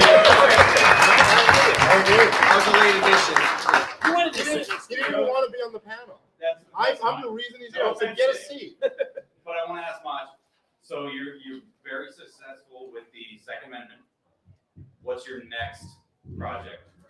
We have a solutionary center in Philadelphia. We want to make that in every major city. When you have the conversation, so same thing, like when you say libertarians go first, if you go first and say, hey, we got this idea about making firearms ownership in the demographic that is completely ignored the most, if we can make that one be the newest gun and most gun buyers, which we did within 3 years, now can we do the same thing with liberty? But the other conversations, gun is like a last resort tool. It's not the end all be all. Like I carry a gun everywhere. I got a gun. I'm in New York. I have a gun now. There's not like, no. I have a gun. Woo! Yeah. No. That's me saying that. That's not anyone else. I can't speak for anyone else. I do not support any unconstitutional statute that is not in alignment with my human right. Yeah. Let me be clear. Let me be clear. New York. So my point is saying that if we can make that work there for something so seemingly extreme, now let's have a conversation about yoga. Now let's have a conversation about conflict resolution. Now let's have a conversation about trade skills. And that's the firearms piece is just one of the components. So the Solutionary Center in Philly is that. We have classes that are free because of voluntary donations. We do not take any government funds at all because it's not our fucking money. It's not ours. And if we can do that, so short story. We started Black Guns Matter in 2016. All we did was firearms classes and conflict resolution in Philly. We went nowhere else. The violent crime rate in Philadelphia for 2016 was the lowest it was since like 1969. Then we leave and start doing these classes all around the country. Every year that we did less classes in Philly, the violent crime rate rose. In 2021, we did 0 classes in Philly. Philadelphia had the most homicides that it had ever since Philadelphia was a thing. Well, since they recorded it, 562 homicides. Then we said, okay, that's the inverse. We did a bunch of them, low crime, low homicide. We don't do any high violence, high homicide. We go back in 2022 and we did a medium amount of classes, and the violent crime rate dropped 9%. But we weren't focusing just on guns. It was all of these other outliers or satellites that make a holistic approach. So the next phase for us is getting the Solutionary Center, I can't say profitable because it's a nonprofit, but a social profit and cutting down crime and homicide and stuff like that.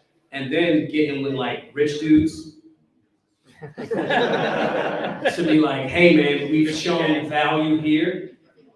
Can we figure out a way that we can make it a for-profit in different cities and they should be popping up like Dunkin' Donuts? Like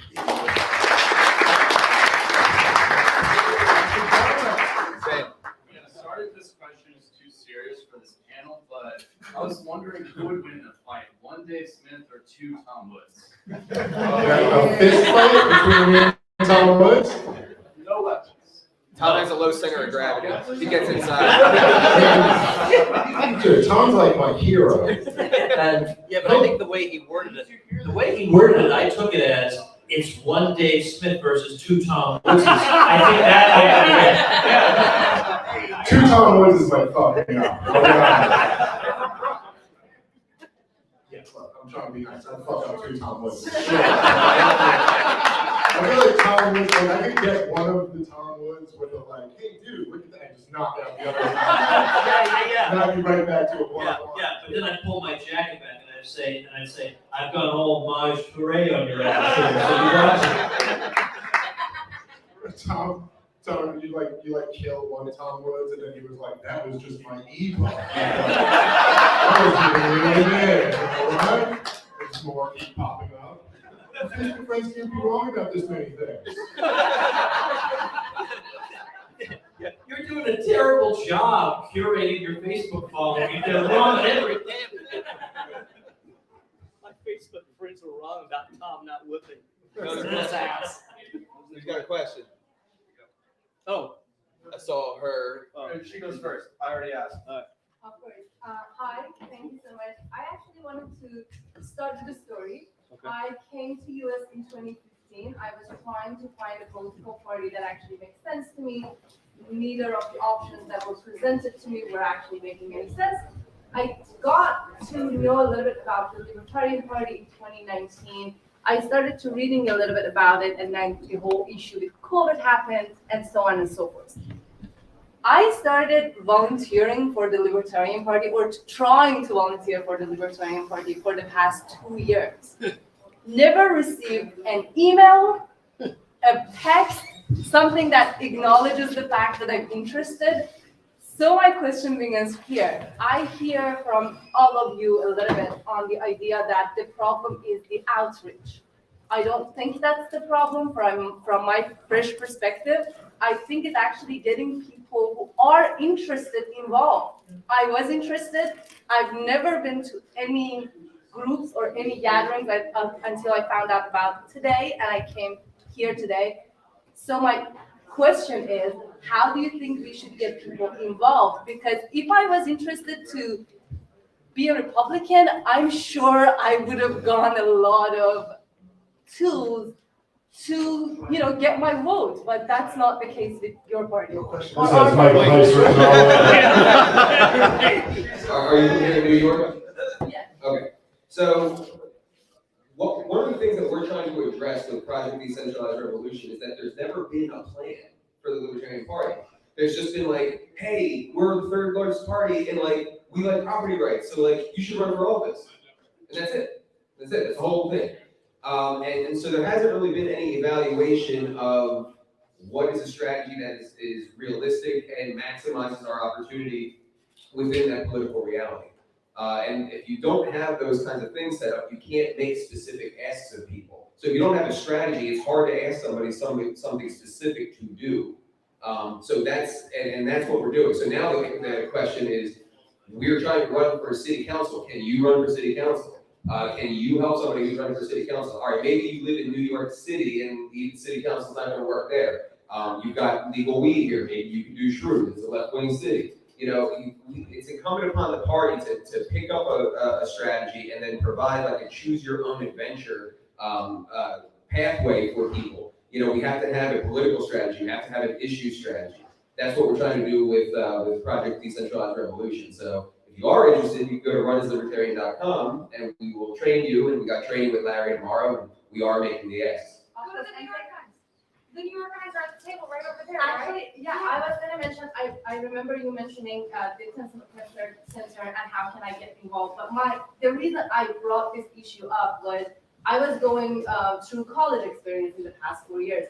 I started talking to people in college, which are usually very left-leaning, progressive, kids, I want to say. I'm a little older than them. Yeah. But when you talk to them and when you actually get to argue with them, many of them are interested in the values that you are interested in. The issue is if you want to get people involved, I understand your point, but there should have been at least an email saying, I see that you show some interest. What is it that you think you can do for us? Like, ask for that help that is offered. I agree. So you said you did this like 2 years ago, right? Correct. It was a whole different regime in control. Of course. That was very, very, in my opinion, this is my opinion. This is no one else's viewpoint. Those guys, the word, were dickheads. That were not interested in actually expanding the movement. And I am of the belief that it was intentional. I am of the belief. When I ran for city council, those same guys that were in position told my local newspaper that I was problematic. So, thank you for being patient and rumbling through some of the goofiness. What it sounds like is the ideology and the philosophy was strong enough to still keep you interested, even in running into those hurdles. And I thank you for that. Absolutely, I appreciate the ideology, like the foundation Yeah. of the system. I come from Iran. I know how governments can take a Yeah. very wrong turn. Yeah. So my point being, especially with the COVID mandates, everything about that. I've had conversations in school with people who were not wearing masks just because of that peer pressure. Yeah.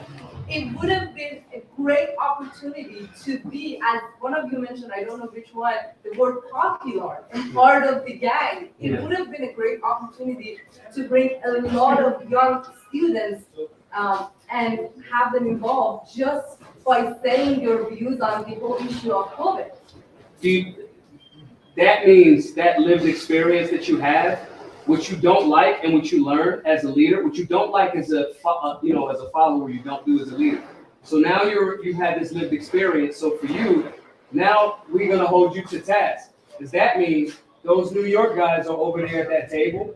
That means you have a perspective that those young people, no one in New York, not no one, but most of the people that come through the funnel in New York where you live now, you're there to make sure that that doesn't happen again, especially under new management. Makes sense? I think we got time for maybe two more. This guy's sharp. These two right here, you and then blue suit. Blue suit is sharp. Given Trump's indictment, are there any other politicians that you would like to arrest? I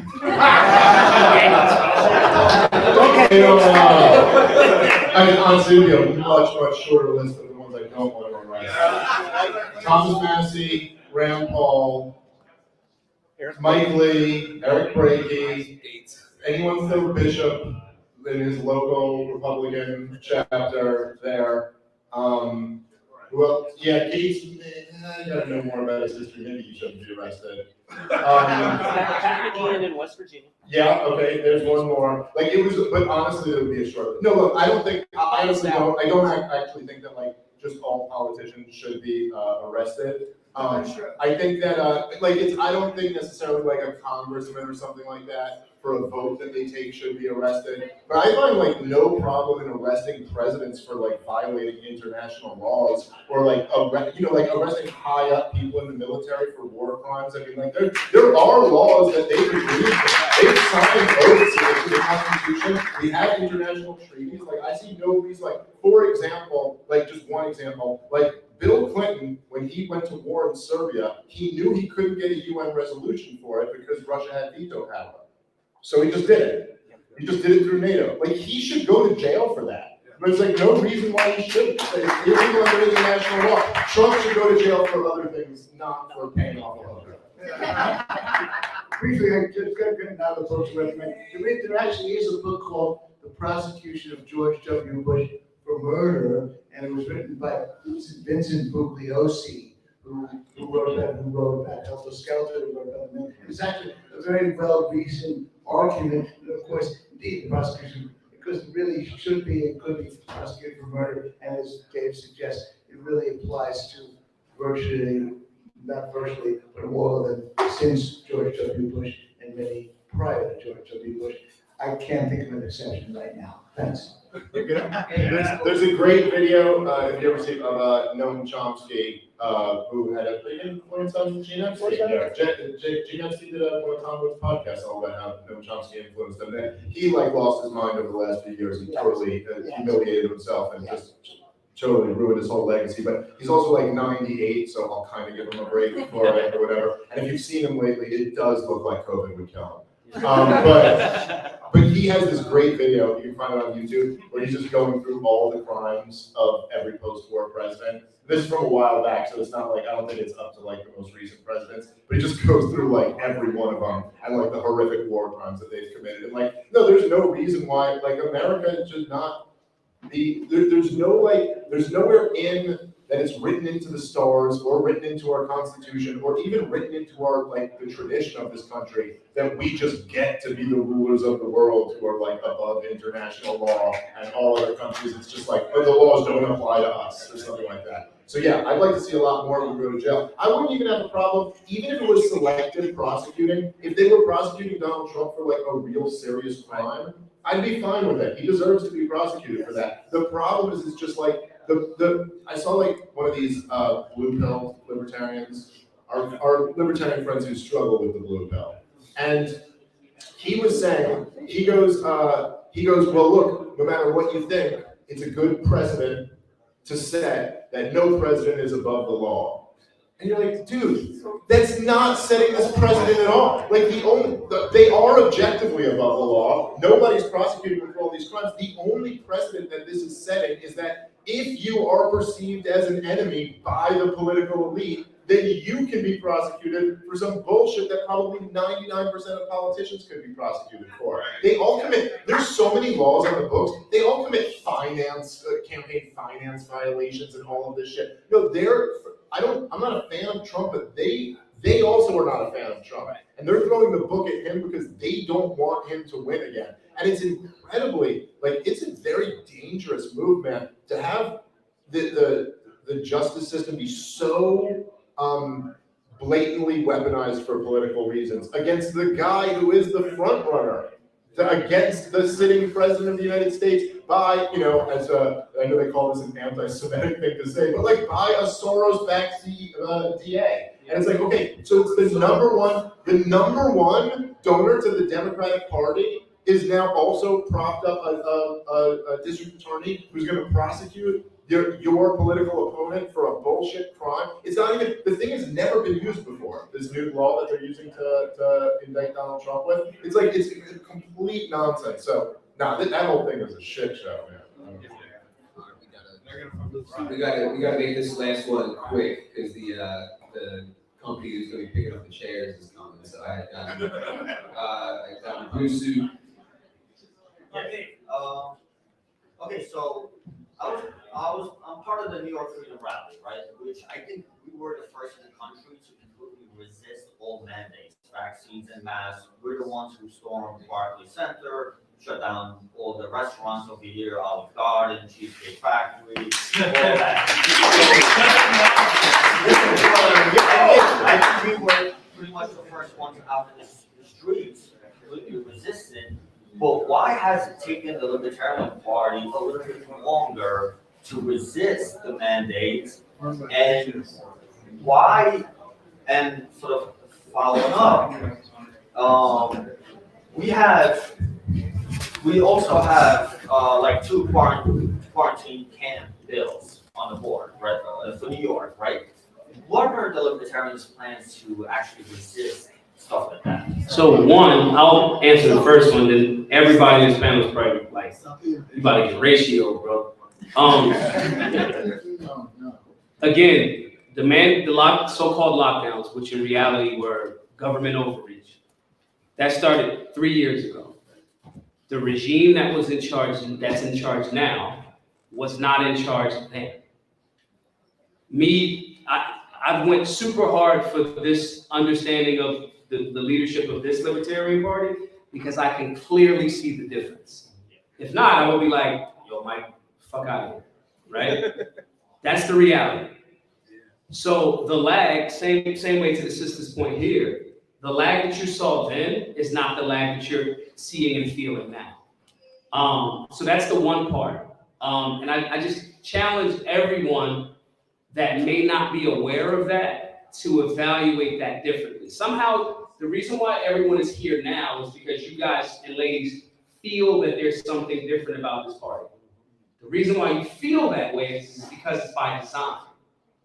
And the reason why you felt it a different way then is because that was by design, in my opinion, too. I believe that was by design too. So I think in that sense, that's why the party at that time was, air quotes, was slow to respond in that way. But even then, the party is not libertarians, if that makes sense. Because I bought a whole RV because I kept getting kicked off of planes. You know what I'm saying? And so I just challenge, not as a rude way, but I challenge everybody to evaluate that as well as look at the difference, right? Evaluate it and go, nah, they was doing this, and now we're as a group, we're doing this, and now they're doing that. And you have to look at where's that demarcation point? And that's not the case currently, so. Yeah, just to add to what Maj said, like, I mean, I think there's no question that it would, look, the old guard in the Libertarian Party and their response to the COVID lockdowns was just an absolute catastrophe. I mean, it was just like such a disaster that they missed this golden opportunity to be out front, but to beat the Republicans to it. It was like, you know, you're a party that says you believe in liberty, and the government goes totalitarian. And I mean, I really use that word, I use it a lot, but I really think it's the only way to describe the lockdowns. Like that is, the government, your governor was getting on TV every day and telling you what you're allowed to do, down to the most intimate detail of your life. Like straight, and this party that's libertarian, and they were putting out messages, like, because they were just scared of both the virus and the social ramifications of it. So they were going like, while we don't support mandates, we do think it's a really good idea to stay home and socially distance, and it was just felt completely flattened. But the truth is, this is part of the reason, a large part of the reason why our camp kind of took over the whole party. Is that this failure was so obvious for like the entire libertarian movement to see. And if you look at all the people here on this stage, I mean, like Tom Woods was like perhaps the leading voice in America on being the anti-lockdown.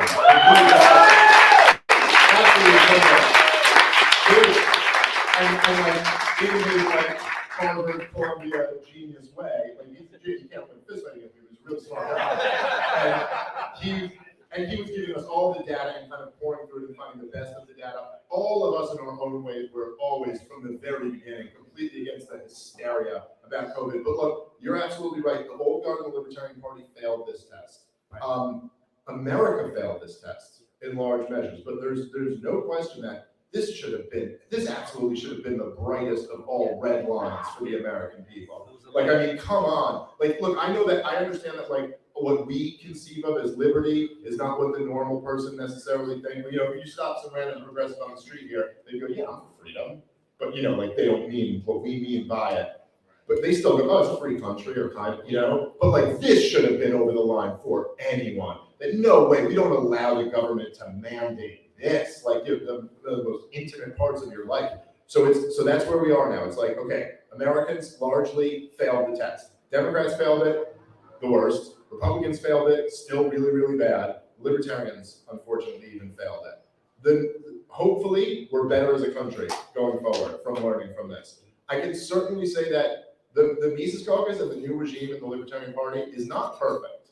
And there are even, I have private conversations with Mike all the time about the messaging or the this. I go, I think this is off, I don't think this is right. But I will say one thing about our group is you will never get that from us. Right. You will never get that in the moment of a crisis, we totally fail to oppose the tyranny that's being imposed on us. That ain't happening from our group. You know what I mean? For all our flaws, that's not right. With that, we gotta wrap it up, guys. So thank you all for coming. 7 o'clock, Amsterdam Ale House for the meetup after party. Go Birds! Good action, everybody. Thank you. Go Birds! Oh, Bird, Phil, you're supposed to be. Sure, yeah. Okay. Yeah, let's just do it right there. I did it twice. I called you. I called you.